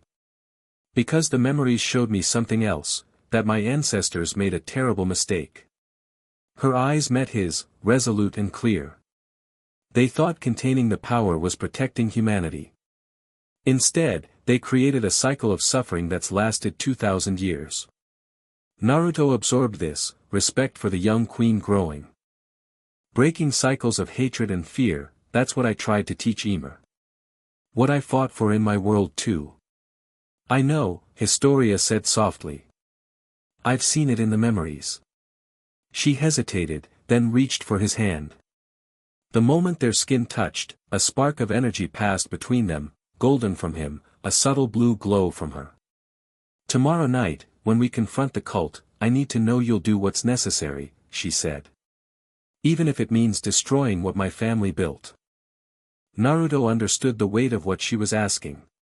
The walls. If they're part of the seal, breaking them might be necessary to fully stop whatever the cultists are awakening. Historia nodded solemnly. Thousands could die in the short term. But millions might be saved from a worse fate. That's a heavy burden for a queen to bear, Naruto observed gently. No heavier than the one you carried as the sage, she countered. I've seen how you guided Ymir, helped her use her power wisely. I'm asking for that same guidance now. The moment crystallized between them, two people separated by centuries and worlds, united by a shared responsibility that few could comprehend. We'll find another way, Naruto promised. One that protects as many as possible. That's my ninja way. Historia's expression softened with genuine relief. I believe you. The memories show you always kept your promises, no matter how impossible they seemed. As they parted for the night, neither noticed the shadow that detached itself from the garden wall, moving silently toward the palace gates. A cultist spy, bearing crucial intelligence to his master. The Hierophant would be most interested to learn of this conversation, and the apparent weakening of the ancient seal. Dawn broke over the capital as final preparations were made. 3 teams would deploy to the marked wall locations, each led by a Naruto clone, accompanied by either Historia or someone carrying a royal blood sample, and supported by Survey Corps elites. In the palace armory, Mikasa checked her equipment one last time. Fresh blades, full gas canisters, and the modified striking techniques Naruto had taught her. "You look ready," Eren commented, approaching from behind. "I am," she replied simply, not turning around. "Armin says you've been training with him." No accusation in his tone, just curiosity. "Learning his fighting style." Now Mikasa did turn, studying her adoptive brother's expression. "It's effective against these enhanced titans. Their weak points are different." Eren nodded, accepting her explanation. After a moment's hesitation, he added, "Be careful today. These cultists, they're not just mindless titans. They have a plan." "So do we," Mikasa assured him. An awkward silence fell between them, a new experience for 2 people who had once communicated effortlessly. "You trust him," Eren finally said. "Not a question." "I do," Mikasa confirmed, seeing no point in denial. "He's fought something like this before. And he protects people without hesitation." A complex emotion crossed Eren's face, part concern, part something harder to define. "Just remember where your true loyalties lie." The statement caught Mikasa off guard. "My loyalty has never been in question, Eren." "I know," he said quickly. "I just meant, things are changing. Forces beyond the walls, powers we don't fully understand. We need to stay focused on what matters." "Freedom," Mikasa said, echoing his longtime mantra. "Exactly." Eren's expression cleared somewhat. "Whatever he is, whatever powers he has, we can't lose sight of our goal." Before Mikasa could respond, a scout appeared at the doorway. "Teams are assembling. Captain Levi requests your presence immediately." With a final nod to Eren, Mikasa gathered her gear and headed out. The conversation left her with a strange unease, not because of what Eren had said, but because of what remained unspoken between them. In the palace courtyard, Naruto stood at the center of a complex array drawn in chalk, symbols from his world merged with markings Historia had provided from ancient royal texts. The combination would theoretically amplify his shadow clone technique, allowing him to create and maintain duplicates powerful enough to operate independently at the 3 distant wall locations. "This should work," he said, finishing the last symbol. "My clones will have about 70% of my abilities, enough to handle the cultists and disrupt their rituals." Historia, dressed now in practical combat gear rather than royal attire, examined the array. "And you'll be able to see through all of them? Experience what they experience?" "Yes, though it's a strain maintaining that level of connection." Naruto touched the center symbol, channeling a small amount of chakra to activate it. The entire array glowed softly blue. "When this is over, I'll gain all their memories and experiences at once." Commander Erwin approached, accompanied by Levi and Hang. "The teams are ready. We've confirmed cult activity at all 3 target locations." "Then let's not waste time," Naruto said. He stepped into the exact center of the array, forming a complex series of hand signs. Shadow clone technique, royal resonance. Golden energy erupted around him, flowing through the chalk markings in pulsing waves. The energy coalesced into 3 perfect duplicates of Naruto, each solid and radiating the same confident presence as the original. "Whoa," Hang breathed, adjusting their glasses in fascination. "They're perfect copies." Naruto swayed slightly from the exertion but remained standing. "They'll last as long as needed, provided they stay within range of the royal blood samples." The plan was set, Historia would accompany the original Naruto to the northernmost wall location. Mikasa, carrying a vial of royal blood, would join one clone at the eastern location. Levi's squad would take the third clone to the western target. Each team had the same objective: prevent the cult from completing their ritual before moonrise. As the teams prepared to depart, Historia approached Mikasa privately. "Keep him safe," she said simply. Mikasa raised an eyebrow. "The clone? I thought they could be dispelled without harming the original." "Yes, but..." Historia hesitated. "Each contains a piece of who he is. His consciousness experiences everything they do. Pain, fear, joy, everything." Understanding dawned in Mikasa's eyes. "You've grown to care for him." Historia didn't deny it. "He represents what my ancestors feared most: change. The end of the power structure they built. But he's also what they needed most: someone who understands the burden of power without being corrupted by it." Mikasa nodded slowly. "I'll protect him." "We all will." As they departed, 3 teams heading in different directions, none of them noticed the ravens gathering on the palace rooftops, their eyes unnaturally focused, tracking each group with intelligent purpose. The Hierophant watched through their eyes, his consciousness extended through ancient techniques gleaned from the temple texts. Just as the sage could divide his presence, so too could the cult leader extend his awareness. "Perfect," he murmured from his meditation chamber deep beneath the divine tree. "They've divided their strength, just as the prophecy foretold."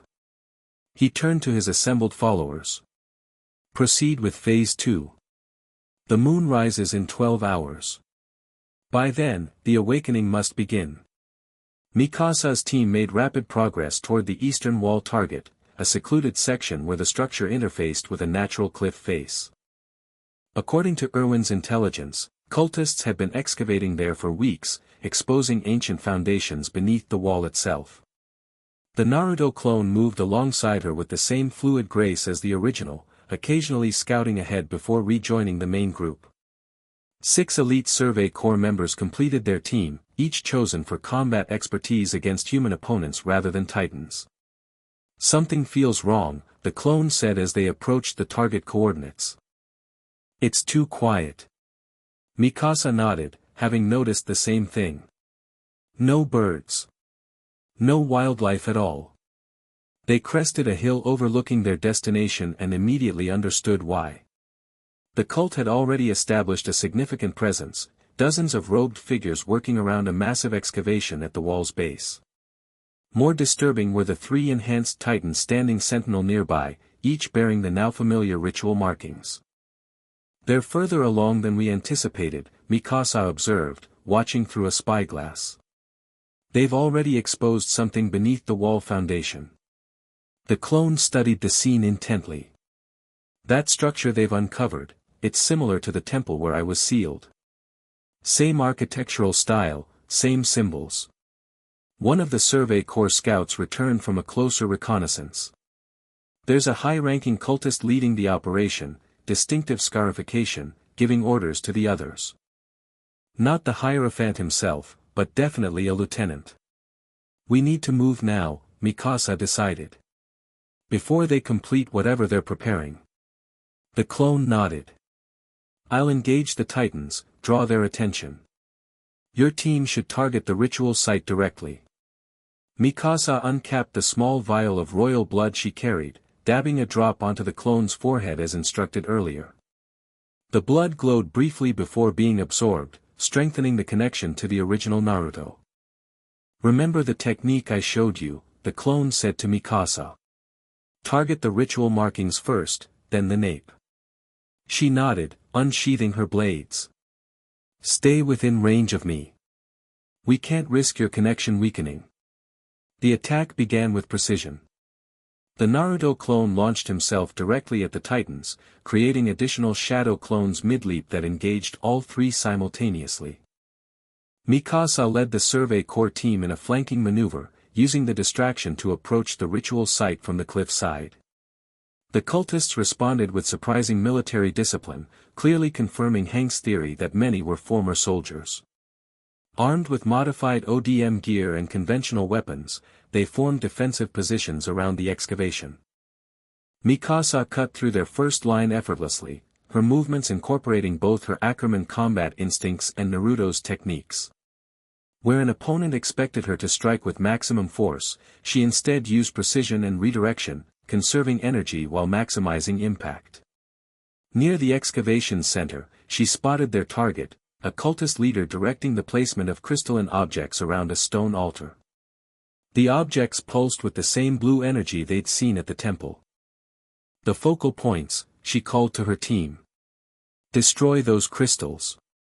The cultist leader noticed their approach, barking orders to his subordinates. Unlike the others, he moved with exceptional skill, dodging attacks with unnatural speed. He's enhanced somehow, one of the Survey Corps members shouted before being struck down by the leader's counterattack. Mikasa engaged him directly, their blades clashing in a blur of motion. His strength and speed matched hers, impossible for an ordinary human. Ackerman, he hissed, recognition in his eyes. The sage chooses his allies well, as always. Who are you? Mikasa demanded, maintaining pressure in their blade lock. The cultist's scarified face twisted in a fanatic smile. A vessel for greater purpose. The Hierophants will made flesh. He broke away, making hand signs reminiscent of Naruto's techniques. To Mikasa's shock, his arms transformed partially, taking on Titan-like qualities without a full transformation. They've found a way to partially Titanize, she realized aloud. Controlled transformation. The cultist lunged with his Titan-enhanced limbs, forcing Mikasa on the defensive. Around them, the battle intensified as more cultists emerged from hidden positions. At the wall, the Naruto clone fought brilliantly against the enhanced Titans, using Rasengan variants to target their ritual markings as he'd instructed Mikasa. One Titan had already fallen, while the other two showed signs of weakening. Mikasa parried another strike from the cultist leader, searching for an opening. His partial transformation gave him tremendous strength, but also made his movements more predictable. She feinted left, then spun right, slicing precisely across the largest ritual marking on his transformed arm. The effect was immediate, his enhanced limb spasmed, the transformation destabilizing. Mikasa didn't waste the opportunity, driving her blade through his shoulder, severing the arm completely. The cultist howled, staggering backward toward the altar. Too late, he gasped through pain. The resonance, already begun. Mikasa glanced at the excavation site. The crystals they hadn't managed to destroy were pulsing in perfect synchronization, their glow intensifying with each beat. The stone altar had begun to crack, revealing something beneath, what looked like a massive eye, slowly opening. Naruto, she called urgently. The clone dispatched the final Titan and rushed to her side, assessing the situation instantly. They've activated something beneath the wall, he said grimly. I need to contain it. He formed complex hand signs, golden energy gathering around his palms. This is a sealing technique. It won't stop their overall plan, but it should contain whatever's awakening at this location. The wounded cult leader laughed through blood-flecked lips. Seal it. You fool, you're only completing the circuit. Your energy, exactly what it needs to fully awaken. The clone hesitated, uncertainty flashing across his features. Mikasa stepped forward. He's trying to manipulate you, she said firmly. Trust your instincts. After a moment's consideration, the clone nodded. You're right. But I'll modify the technique, suppression rather than sealing. Less risky if he's telling the truth. He placed his palms against the cracking altar, golden energy spreading outward in intricate patterns that countered the crystal's pulsing blue light. The partial eye beneath the stone slowly closed, the cracks in the altar sealing themselves. The cultist's laughter died away as he realized his plan was failing. With a final desperate lunge, he threw himself at Mikasa, a concealed blade aimed at the vial of royal blood she carried. She reacted instantly, sidestepping the attack and delivering a fatal strike. As the cultist fell, he whispered, 3 points, must be synchronized. You've won nothing. The clone completed his suppression technique, the dangerous energy beneath the altar now contained. He turned to Mikasa, his expression grave. This was too easy, he said. A distraction, maybe. Mikasa nodded, the cultist's final words confirming her suspicions. They wanted us to split our forces. We need to regroup with the others, the clone decided. The real target might be one of the other locations. Or something else entirely. As they gathered their remaining team members, 2 had fallen in the battle, a strange rumbling began beneath their feet. Not an earthquake, but a rhythmic pulsing, like a giant heartbeat. It's coming from the wall itself, one of the scouts observed in horror. Mikasa and the clone exchanged looks of understanding. The cult's true plan was unfolding, and they had only hours until moonrise to stop it. At the northern wall location, the original Naruto and Historia faced a more complex situation. Instead of an excavation site, they'd found an ancient shrine built into the wall itself, predating its construction.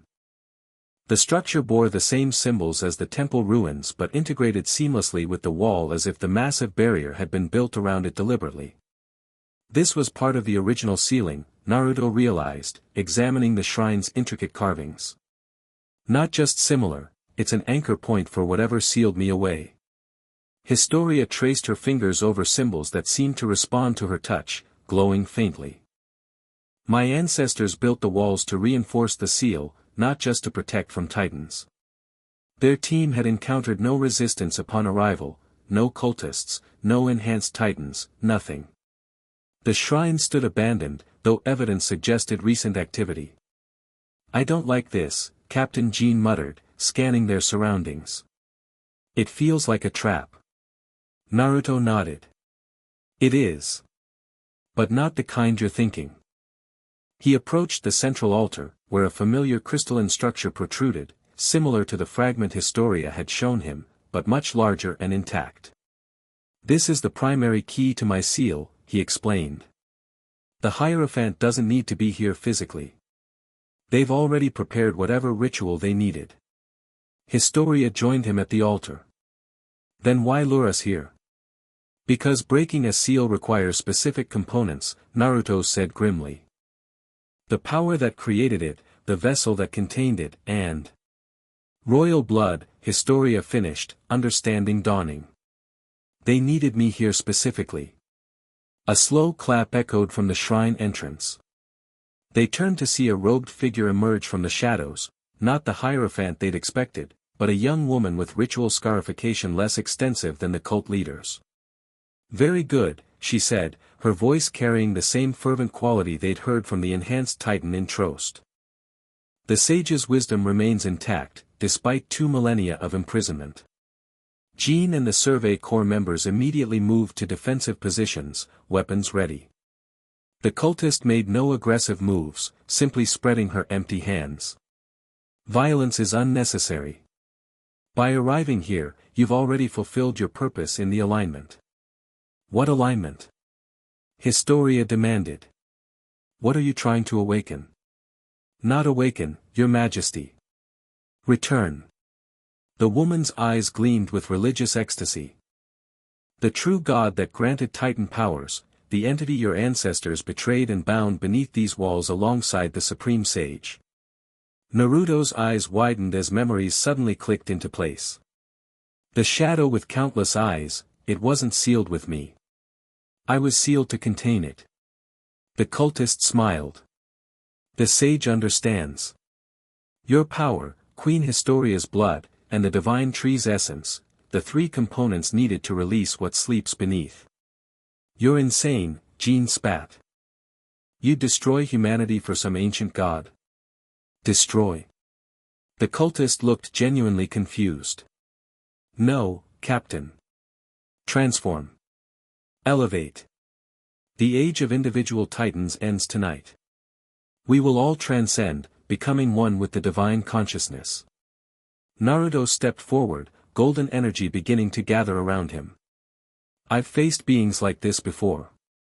They promise godhood but deliver only slavery. That's what Ymir and I fought against. And failed, the cultist countered calmly.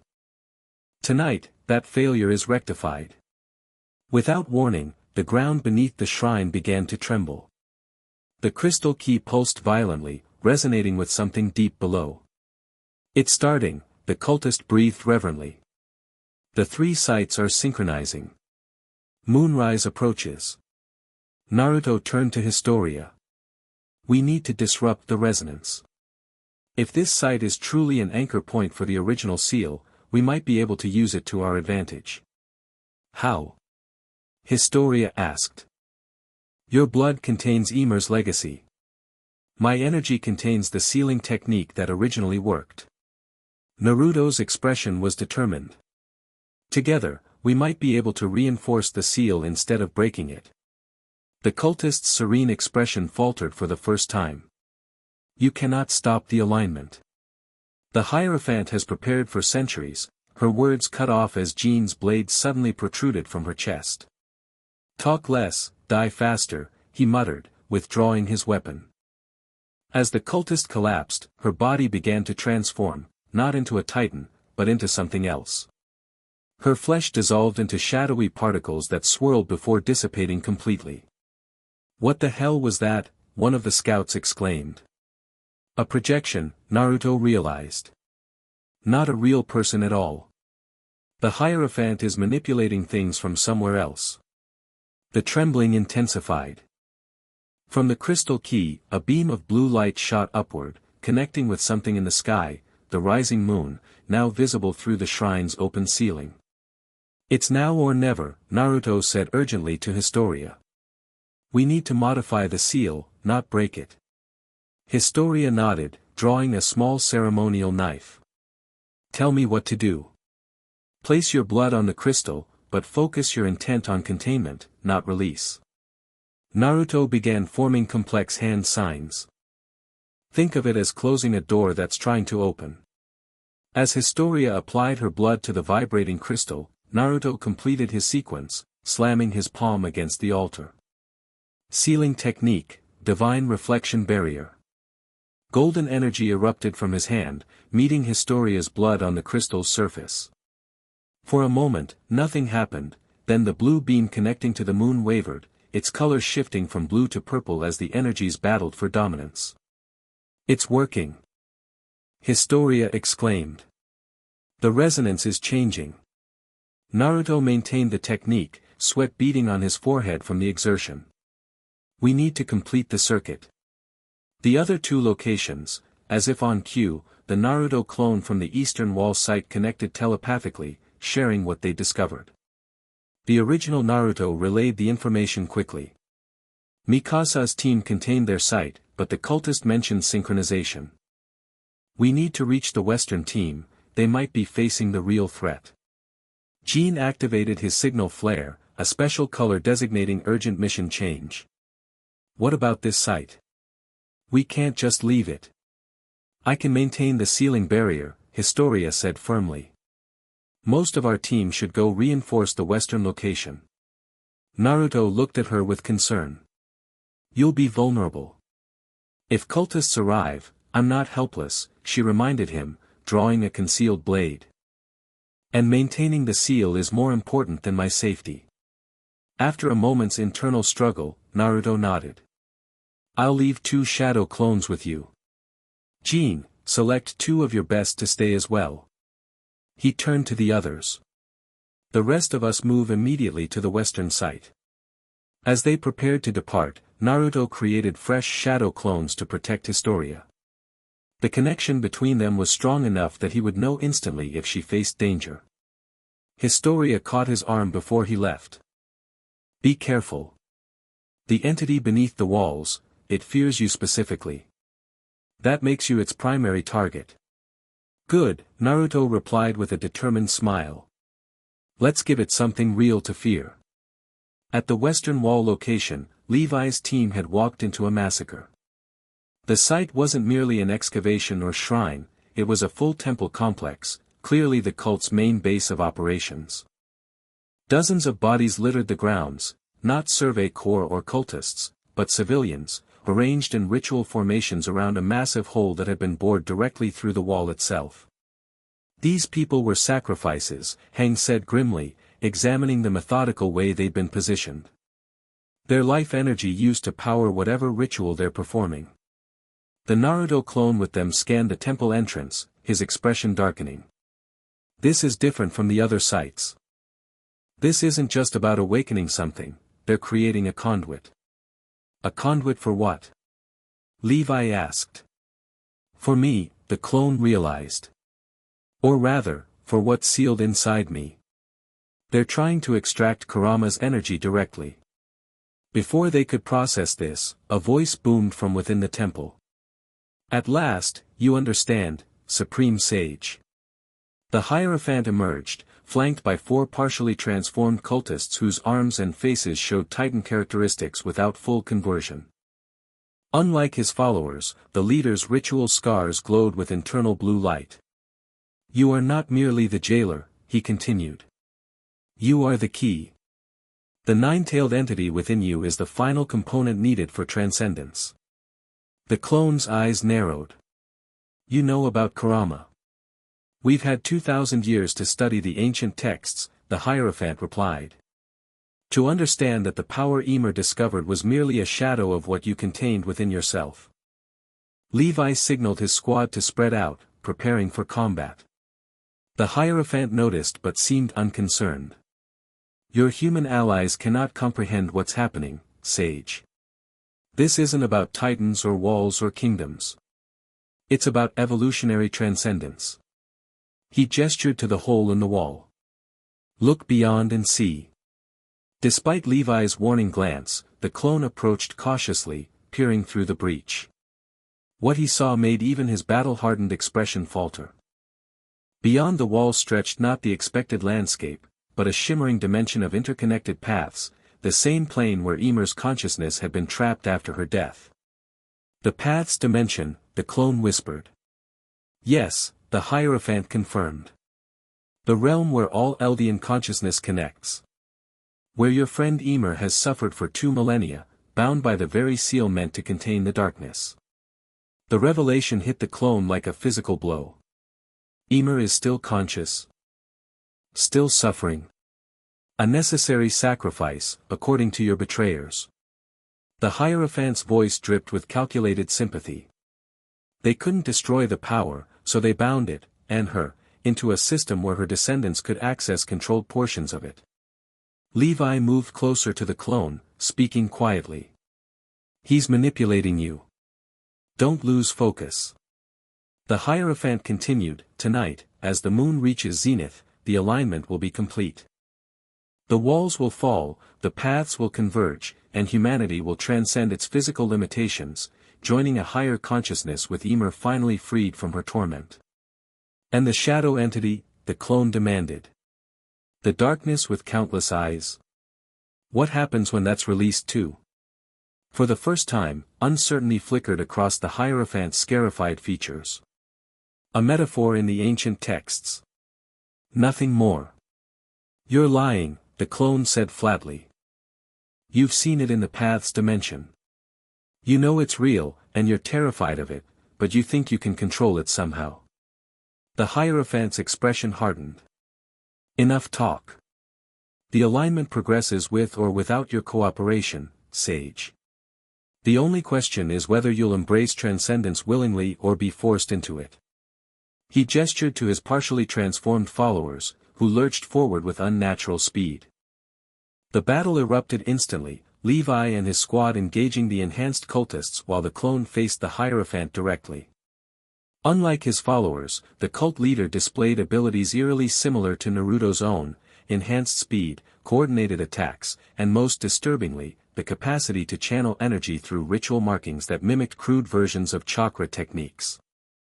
You've been studying more than just ancient texts, the clone observed, dodging a blast of blue energy that shattered stone where he'd stood. You've been experimenting with my sealed chakra. For generations, the Hierophant confirmed, his hands forming crude approximations of Naruto's signs. Each leader of our order connecting more deeply to the power source. I am merely the culmination, the vessel prepared to channel your power fully. Their combat intensified, golden energy clashing against corrupted blue. Around them, Levi's squad fought valiantly against the enhanced cultists, but the partial Titan transformations gave their opponents significant advantages. Captain. Hang called out, narrowly avoiding a devastating blow. Their transformations are unstable. Target the connection points between human and Titan flesh. Levi adjusted instantly, his blades finding the vulnerable junctions with surgical precision. One enhanced cultist fell, then another, their partial transformations dissolving into steam. The Hierophant snarled in frustration, redoubling his assault on the clone. Though powerful, his techniques lacked the refinement and control of Naruto's. What he lacked in skill, however, he made up for in fanatical intensity. You cannot stop the alignment, he shouted, channeling blue energy through his ritual scars. Even now, the resonance builds. Feel it. The clone could indeed feel it, a vibration at the quantum level, reality itself trembling as the three anchor points synchronized with the rising moon. Through his connection to the original Naruto, he sensed the efforts at the northern site to counter the resonance.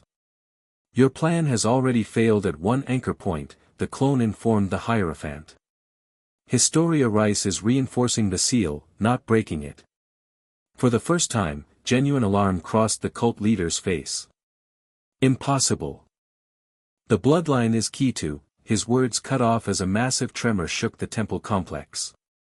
The breach in the wall pulsed, the path's dimension beyond fluctuating violently. What have you done? The Hierophant whispered, momentarily forgetting their battle. The clone took advantage of the distraction, slamming a Rasengan into the ground at the Hierophant's feet. The explosion sent the cult leader flying backward, crashing into the temple wall. It's over, the clone declared, approaching his fallen opponent. Whatever you were trying to awaken is being contained again. The Hierophant's laughter stopped him cold, not the sound of a defeated zealot, but of someone witnessing the fulfillment of prophecy. Containment. Blood trickled from the corner of his mouth as he grinned maniacally. You've created the perfect opposing force. The precise resistance needed to complete the circuit. Before the clone could respond, a blinding flash erupted from the breach in the wall. The path's dimension beyond seemed to invert, colors shifting from golden to deep crimson. A wave of pressure exploded outward, knocking everyone, clone, survey corps, and cultists alike, to the ground. When the clone regained his senses moments later, the Hierophant stood at the breach, arms outstretched. Behind him, in the path's dimension, something massive stirred, a shadowy entity with countless glowing eyes, unfurling like a blooming flower of darkness. Behold, the cult leader intoned, his voice distorted as if multiple entities spoke through him. The progenitor awakens. The source of all Titan power. The god you tried to seal away, supreme sage. The shadow reached a tendril through the breach, wrapping around the Hierophant. Instead of fear, his expression showed ecstatic rapture as his body began to transform, not into a Titan, but something else entirely. His form elongated, skin hardening into crystalline plates, ritual scars expanding to cover his entire body with glowing blue patterns. We need to fall back. Levi shouted, helping a wounded hang to their feet. Now. The clone stood his ground, golden energy flaring around him. Get your people out, Captain. I'll hold it here. Don't be stupid, Levi snapped. That thing is beyond any of us. Not beyond me, the clone replied with quiet confidence. This is what I was meant to stop 2,000 years ago. I failed then. I won't fail now. As Levi reluctantly withdrew with his injured squad, the clone faced the transformed Hierophant and the shadow entity reaching through the dimensional breach.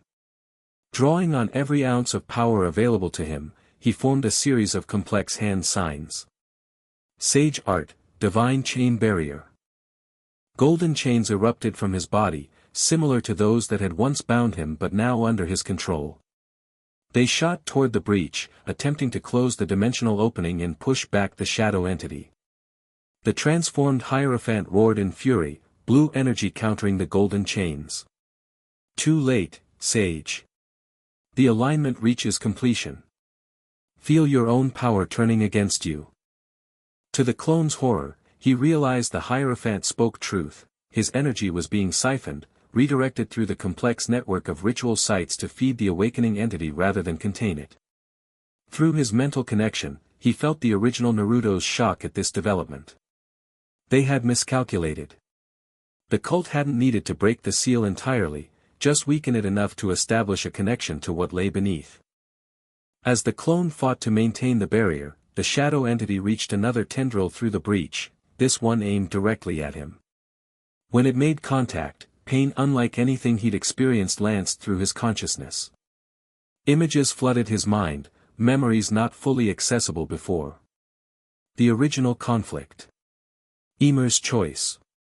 The ceiling. And most disturbingly, the nature of the shadow entity itself. You're not a god, the clone gasped through the pain. You're a parasite. A dimensional remnant that latched onto this world when I crossed over. The transformed Hierophant's expression shifted from triumph to uncertainty. What nonsense is this? The ancient texts clearly state, your texts were wrong, the clone interrupted, newfound understanding strengthening his resolve. This thing didn't grant Titan powers. It corrupted the natural energy I showed Ymir how to use. It's been feeding on human consciousness through the path's dimension for 2,000 years. The revelation seemed to disturb even the fanatical Hierophant. The shadow entity, perhaps sensing its true nature being exposed, pulsed angrily, more tendrils reaching through the breach. The clone realized he couldn't close the breach alone, not without his full power, not with the connection being siphoned through the other sites. He needed the original Naruto and all other clones to coordinate their efforts. Fall back, he said to himself, making a tactical decision. Regroup and strike together. With a final surge of energy to temporarily contain the expanding breach, the clone leapt backward, racing toward the extraction point where Levi and the others waited. Behind him, the transformed Hierophant howled in rage and triumph. Run, Sage. The awakening cannot be stopped now. When the moon reaches zenith, all three walls will fall, and transcendence begins. As twilight deepened toward night, the original Naruto, his eastern clone, and their combined teams raced toward the western site. Through his shadow clone network, Naruto had already received the disturbing images of what awaited them, the dimensional breach, the shadow entity, the transformed Hierophant. How much time until the moon reaches zenith? He asked Jean, who rode beside him. Less than an hour, the captain replied grimly. What happens then? If the Hierophant is right, all three walls will fall simultaneously. Naruto's expression was grim. And whatever that shadow entity is, it will have direct access to this world. Mikasa, riding on his other side, asked the question weighing on everyone's mind. Can it be stopped? Yes, Naruto said with more confidence than he truly felt. But I'll need to access my full power, including Kurama's.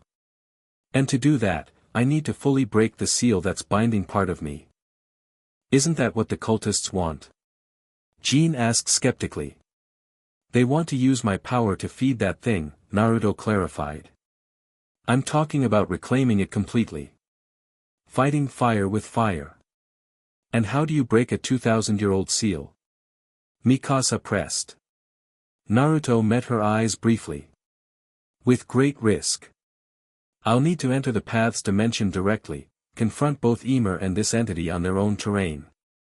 That's suicide, Jean objected. It's our only option, Naruto countered. And I won't be going alone. He glanced at Mikasa. I'll need someone with Ackerman blood. Your family line was created specifically to protect against Titan powers, which means you have a natural resistance to the path's dimension's influence. Mikasa absorbed this revelation without visible reaction, though her mind raced with implications. You're saying my family was engineered? Not by me, Naruto clarified. But yes, the Ackerman line was developed as a countermeasure, human weapons against Titan power. It's why you're stronger, faster, and more skilled than ordinary humans. Instead of shock or denial, Mikasa merely nodded, the explanation fitting too many pieces of her life's puzzle to reject. So I go with you into this path's dimension. If you're willing, Naruto said, his tone making it clear he wouldn't force this choice on her. I am.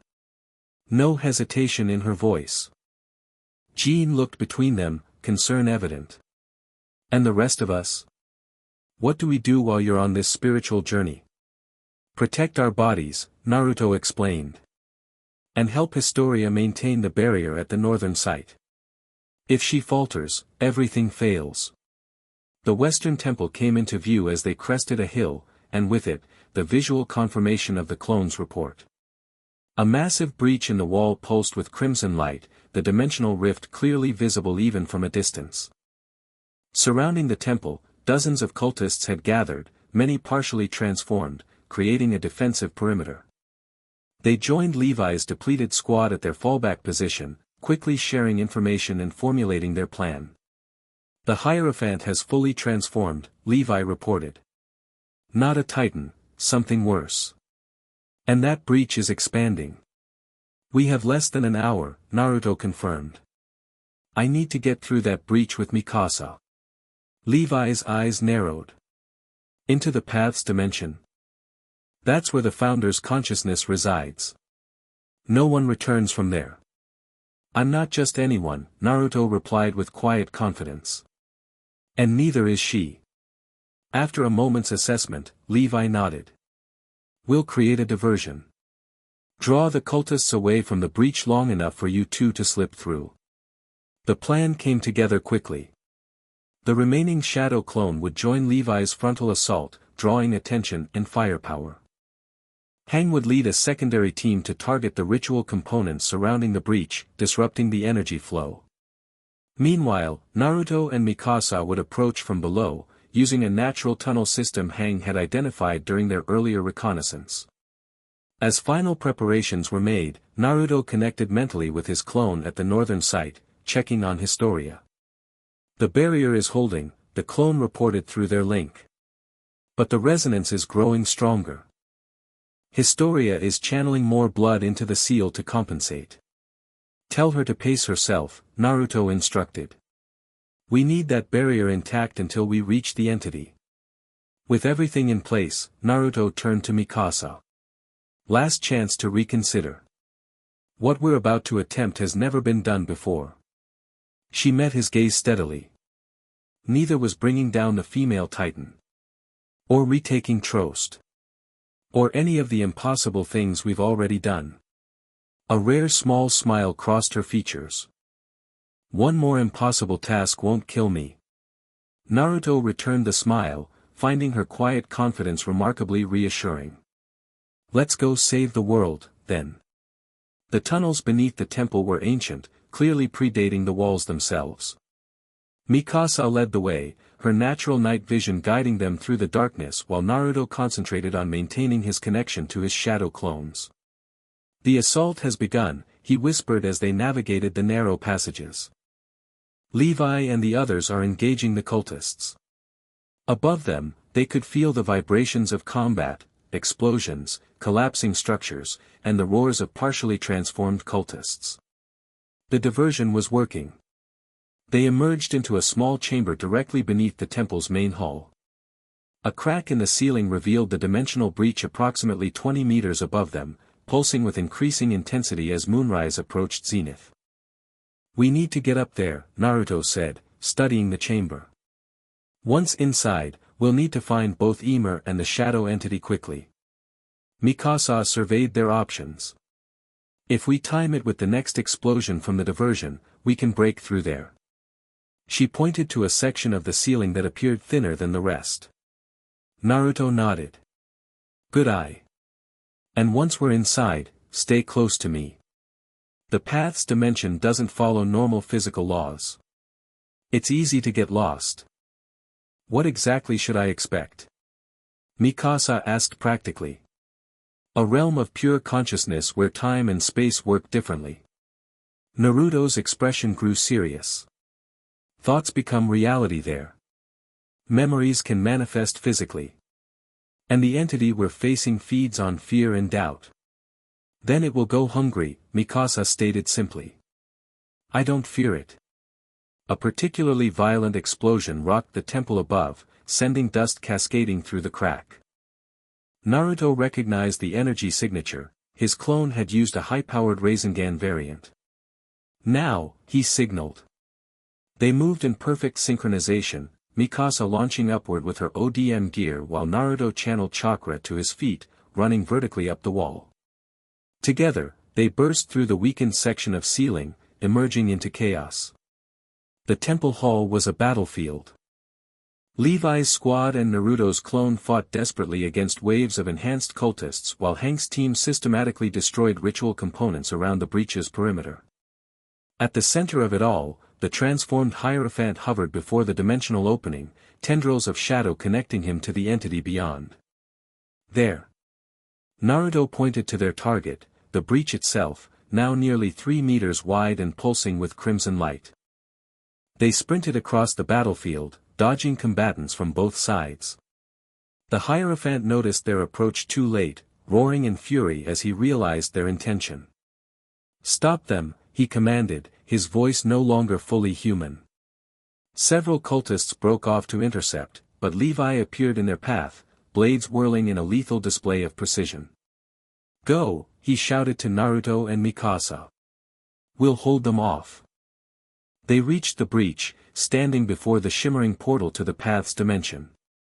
Up close, Mikasa could see it wasn't simply an opening but a tear in reality itself, edges frayed like fabric, revealing the golden-crimson landscape beyond. Ready? Naruto asked, offering his hand. Mikasa took it without hesitation. Ready. Together, they stepped through the breach. The transition was disorienting, not physical movement but a shift in consciousness itself. One moment they stood in the temple, the next, they existed in a vast expanse where massive branching paths of light connected like the neural network of some cosmic brain. The coordinate, Naruto murmured, recognizing the central structure where all paths converged. That's where we'll find both Ymir and the entity. Mikasa remained close, acutely aware that her presence here defied natural law. As an Ackerman, she felt both connected to and repelled by this place, a strange dual sensation of belonging and rejection. This way, Naruto guided, leading them along a particularly bright path toward the central convergence. As they traveled, strange phenomena manifested around them, echoes of memories, fragments of past events playing out like ghostly holograms. Mikasa saw flickers of her own life, moments with Eren and Armin, the fall of Wall Maria, her parents' murder. Don't focus on them, Naruto warned. The path's dimension reflects consciousness. What you pay attention to gains power here. She nodded, centering her thoughts on their mission instead. The memories faded, replaced by a clear path forward. They reached the central convergence, a massive tree-like structure composed of pure light, branches extending outward to connect all Eldian consciousness. At its base sat a small figure, head bowed, working endlessly with tiny grains of sand. Ymir, Naruto breathed, recognition and sorrow filling his voice. The figure looked up slowly, a young woman with vacant eyes, her expression showing neither surprise nor hope at their arrival. She simply stared, hands continuing their endless task automatically. She doesn't recognize me, Naruto realized aloud. 2,000 years of slavery has worn away her consciousness. He approached carefully, kneeling before the founder of all titans. Ymir. It's me. Naruto. Do you remember? No response came, but the environment around them shifted subtly, branches of light pulsing, memories surfacing in the space between them. Images of a younger Ymir learning to channel energy under Naruto's guidance. Villages rebuilt. Slaves freed. Hope blooming in a world of cruelty. She remembers somewhere deep inside, Mikasa observed. But can't express it. Naruto nodded, placing a gentle hand on Ymir's shoulder. Golden energy flowed between them, not controlling or demanding, but offering connection. "I'm sorry I couldn't protect you," he said softly. "I'm sorry you've been trapped here, building titans for others for 2,000 years. But I'm here now to finish what we started." Something flickered in Ymir's vacant eyes, the faintest spark of recognition. Her hands stilled their endless labor for the first time in millennia. Before the connection could strengthen further, darkness descended around them, not merely absence of light but tangible shadow, writhing with malevolent purpose. Countless eyes opened within the darkness, all fixing on Naruto with ancient hatred. "The sage returns," a voice boomed, emanating from everywhere and nowhere. "The jailer seeks the prisoner." Naruto stood, positioning himself protectively before both Mikasa and Ymir. "I know what you are now," he called to the entity. "You're not a god. You're not even from this world. You're a fragment of Kagaya's power that followed me through the dimensional rift." The darkness pulsed angrily at the name Kagaya. "Names are meaningless. Power is all. And yours belongs to me now." Tendrils of shadow shot toward them. Naruto's golden energy flared in response, creating a protective barrier. To his surprise, Mikasa stepped forward beside him, drawing her blades which glowed with an unusual blue light in this dimension. "Ackerman weapons work here," she noted, slicing through a shadow tendril that ventured too close. "Just as they work against titans. Because they were designed to," Naruto realized. The first king created the Ackermans as a failsafe against this very entity. The shadow retreated slightly, countless eyes narrowing in assessment. "The bloodline weapon cannot stop the alignment. The walls fall when moon reaches zenith. My freedom is assured." "You're wrong," Naruto countered. "Historia is reinforcing the northern anchor. Your cultists have failed." "Irrelevant. The vessel is ready. The Hierophant completes the circuit." Understanding dawned in Naruto's eyes. "The Hierophant isn't trying to free you completely. He's becoming your vessel in the physical world." The entity's silence confirmed his theory.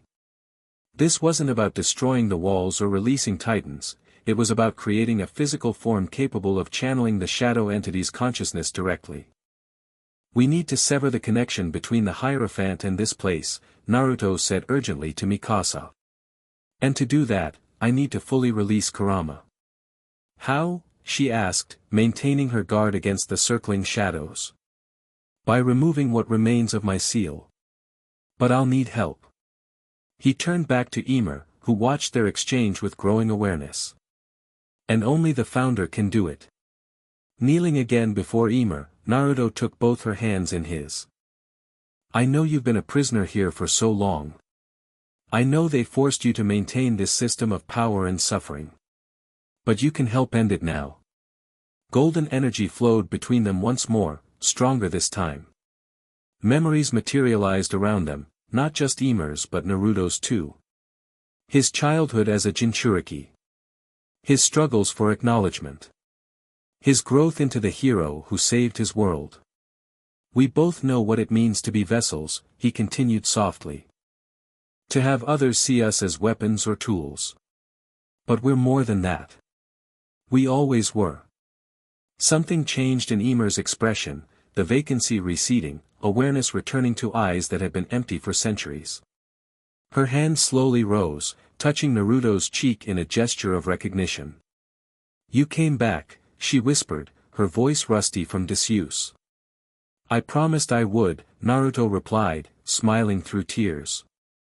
"I never go back on my word." The shadow entity roared in fury, sensing the shift in power dynamics. It launched a massive assault, darkness crashing against Naruto's golden barrier while Mikasa fought to repel tendrils that snaked around their defenses. "Ymir," Naruto said urgently, "I need you to remove what remains of my seal. So I can access Kurama's full power." Understanding dawned in her eyes. She placed her palm against Naruto's stomach, where the seal had originally been placed. Her fingers moved in patterns that matched the ancient markings they'd seen in the temple. This will hurt, she warned, voice growing stronger with each word. I can take it, Naruto assured her.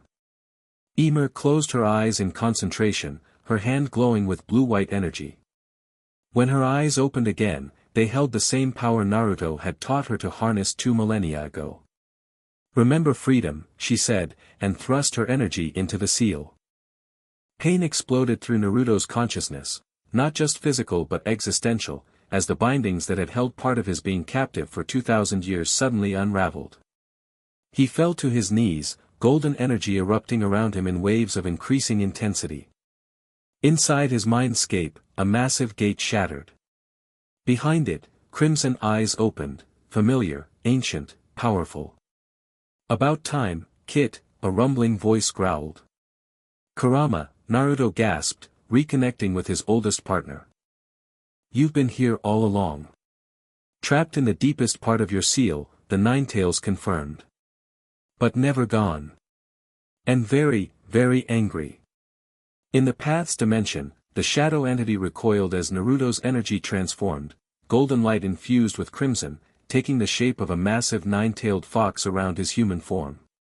Mikasa stepped back in awe as the manifestation towered above them, radiating power that dwarfed anything she'd witnessed before. This changes nothing, the entity insisted, though its shadows retreated further from the fox's light. The alignment completes. The vessel awaits.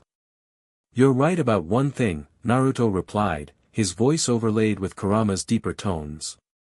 This ends tonight. With newfound power surging through him, Naruto turned to Mikasa and Ymir. I need both of you. Ymir, you understand the paths better than anyone. Mikasa, your Ackerman blood gives you unique resistance to its influence. What's the plan? Mikasa asked, practical as always even in this impossible situation. We sever the entity's connection to the physical world, Naruto explained. Stop the Hierophant from becoming its vessel. Then recreate the seal, not to imprison it or me, but to properly balance the power that leaked into this world. Ymir nodded solemnly. It will require sacrifice.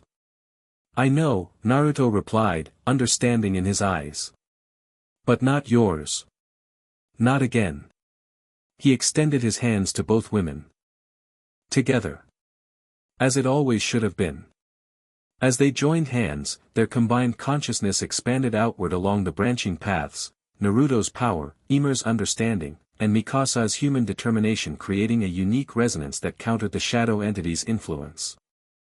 Through their connection, they could sense the physical world, the battles raging at all 3 wall locations, Historia maintaining the northern barrier, the moon approaching its zenith, and the transformed Hierophant preparing to complete the final ritual. Now! Naruto commanded. Their combined energy shot outward along every path simultaneously, a wave of golden crimson light that carried a simple message to every Eldian consciousness, freedom. In the physical world, the effect was immediate and dramatic. Cultists in mid-transformation suddenly reverted to human form. Enhanced titans collapsed, their connections to the path's dimension severed. At the northern site, Historia gasped as the barrier she maintained suddenly strengthened 100-fold, the crystal key cracking completely before dissolving into light. At the western temple, the transformed Hierophant screamed in rage and disbelief as his connection to the shadow entity wavered. The dimensional breach began to close, reality reasserting itself as the alien influence withdrew. Back in the path's dimension, the shadow entity writhed in fury, its countless eyes dimming as its power source diminished. Without access to the physical world, without Eldian consciousness to feed upon, it was merely a remnant, powerful but contained. You cannot destroy me, it hissed, shadows condensing into a more defined form. I am eternal. Maybe, Naruto acknowledged. But you won't be using this world or these people anymore. With Kurama's power fully restored, with Ymir's knowledge of the paths, and with Mikasa's human determination, Naruto began the most complex sealing technique he'd ever attempted. Not to imprison the entity as before, but to balance and integrate the power it represented, redistributing it through the path's dimension in a way that served life rather than fed on it. 2,000 years ago, you corrupted the natural energy of this world, Naruto said as the sealing progressed. Today, we reclaim it. The entity fought desperately, but against their combined will, it gradually yielded. As the seal took shape, a complex matrix of light rather than bindings of subjugation, the shadow entity's form dispersed, its consciousness integrated into the balanced system rather than dominating it. It's done, Ymir whispered, watching as the paths themselves transformed, no longer a prison of endless labor but a genuine connection between all Eldians, past and present. Mikasa looked around in wonder. What happens now? To the Titans? To everyone? Change, Naruto replied simply. The power remains, but transformed. No more mindless Titans. No more curse of Ymir. Just humans, with the potential to connect with natural energy if they choose to learn. He turned to Ymir, whose appearance had shifted subtly, no longer the vacant slave but the proud, determined young woman he'd known 2 millennia ago. You're free, he told her softly. Truly free now. You can rest, or I can help guide what comes next, she finished, newfound purpose in her eyes. I think I've rested enough for several lifetimes, don't you? A massive tremor shook the path's dimension as the final phase of their working completed. The central tree structure transformed, branches reorganizing into a more balanced configuration. Throughout the physical world, subtle but profound changes rippled outward from all 3 wall locations. We need to return, Mikasa urged, sensing the dimensional breach closing permanently in the temple. Before our connection is severed. Naruto nodded, but hesitated before Ymir. Will you be okay here? She smiled, the first genuine smile in 2,000 years. This is where I belong now. But differently than before. As a guide, not a slave. Her expression softened. Thank you for keeping your promise, even if it took a while. With a final embrace, they parted. Naruto took Mikasa's hand, and together they followed the fading connection back to their physical bodies as the path's dimension reconfigured around them. The last thing they saw was Ymir, standing tall at the center of a transformed world of consciousness, finally at peace. The end. Thank you for watching this video. Please be sure to subscribe to our channel and like this video.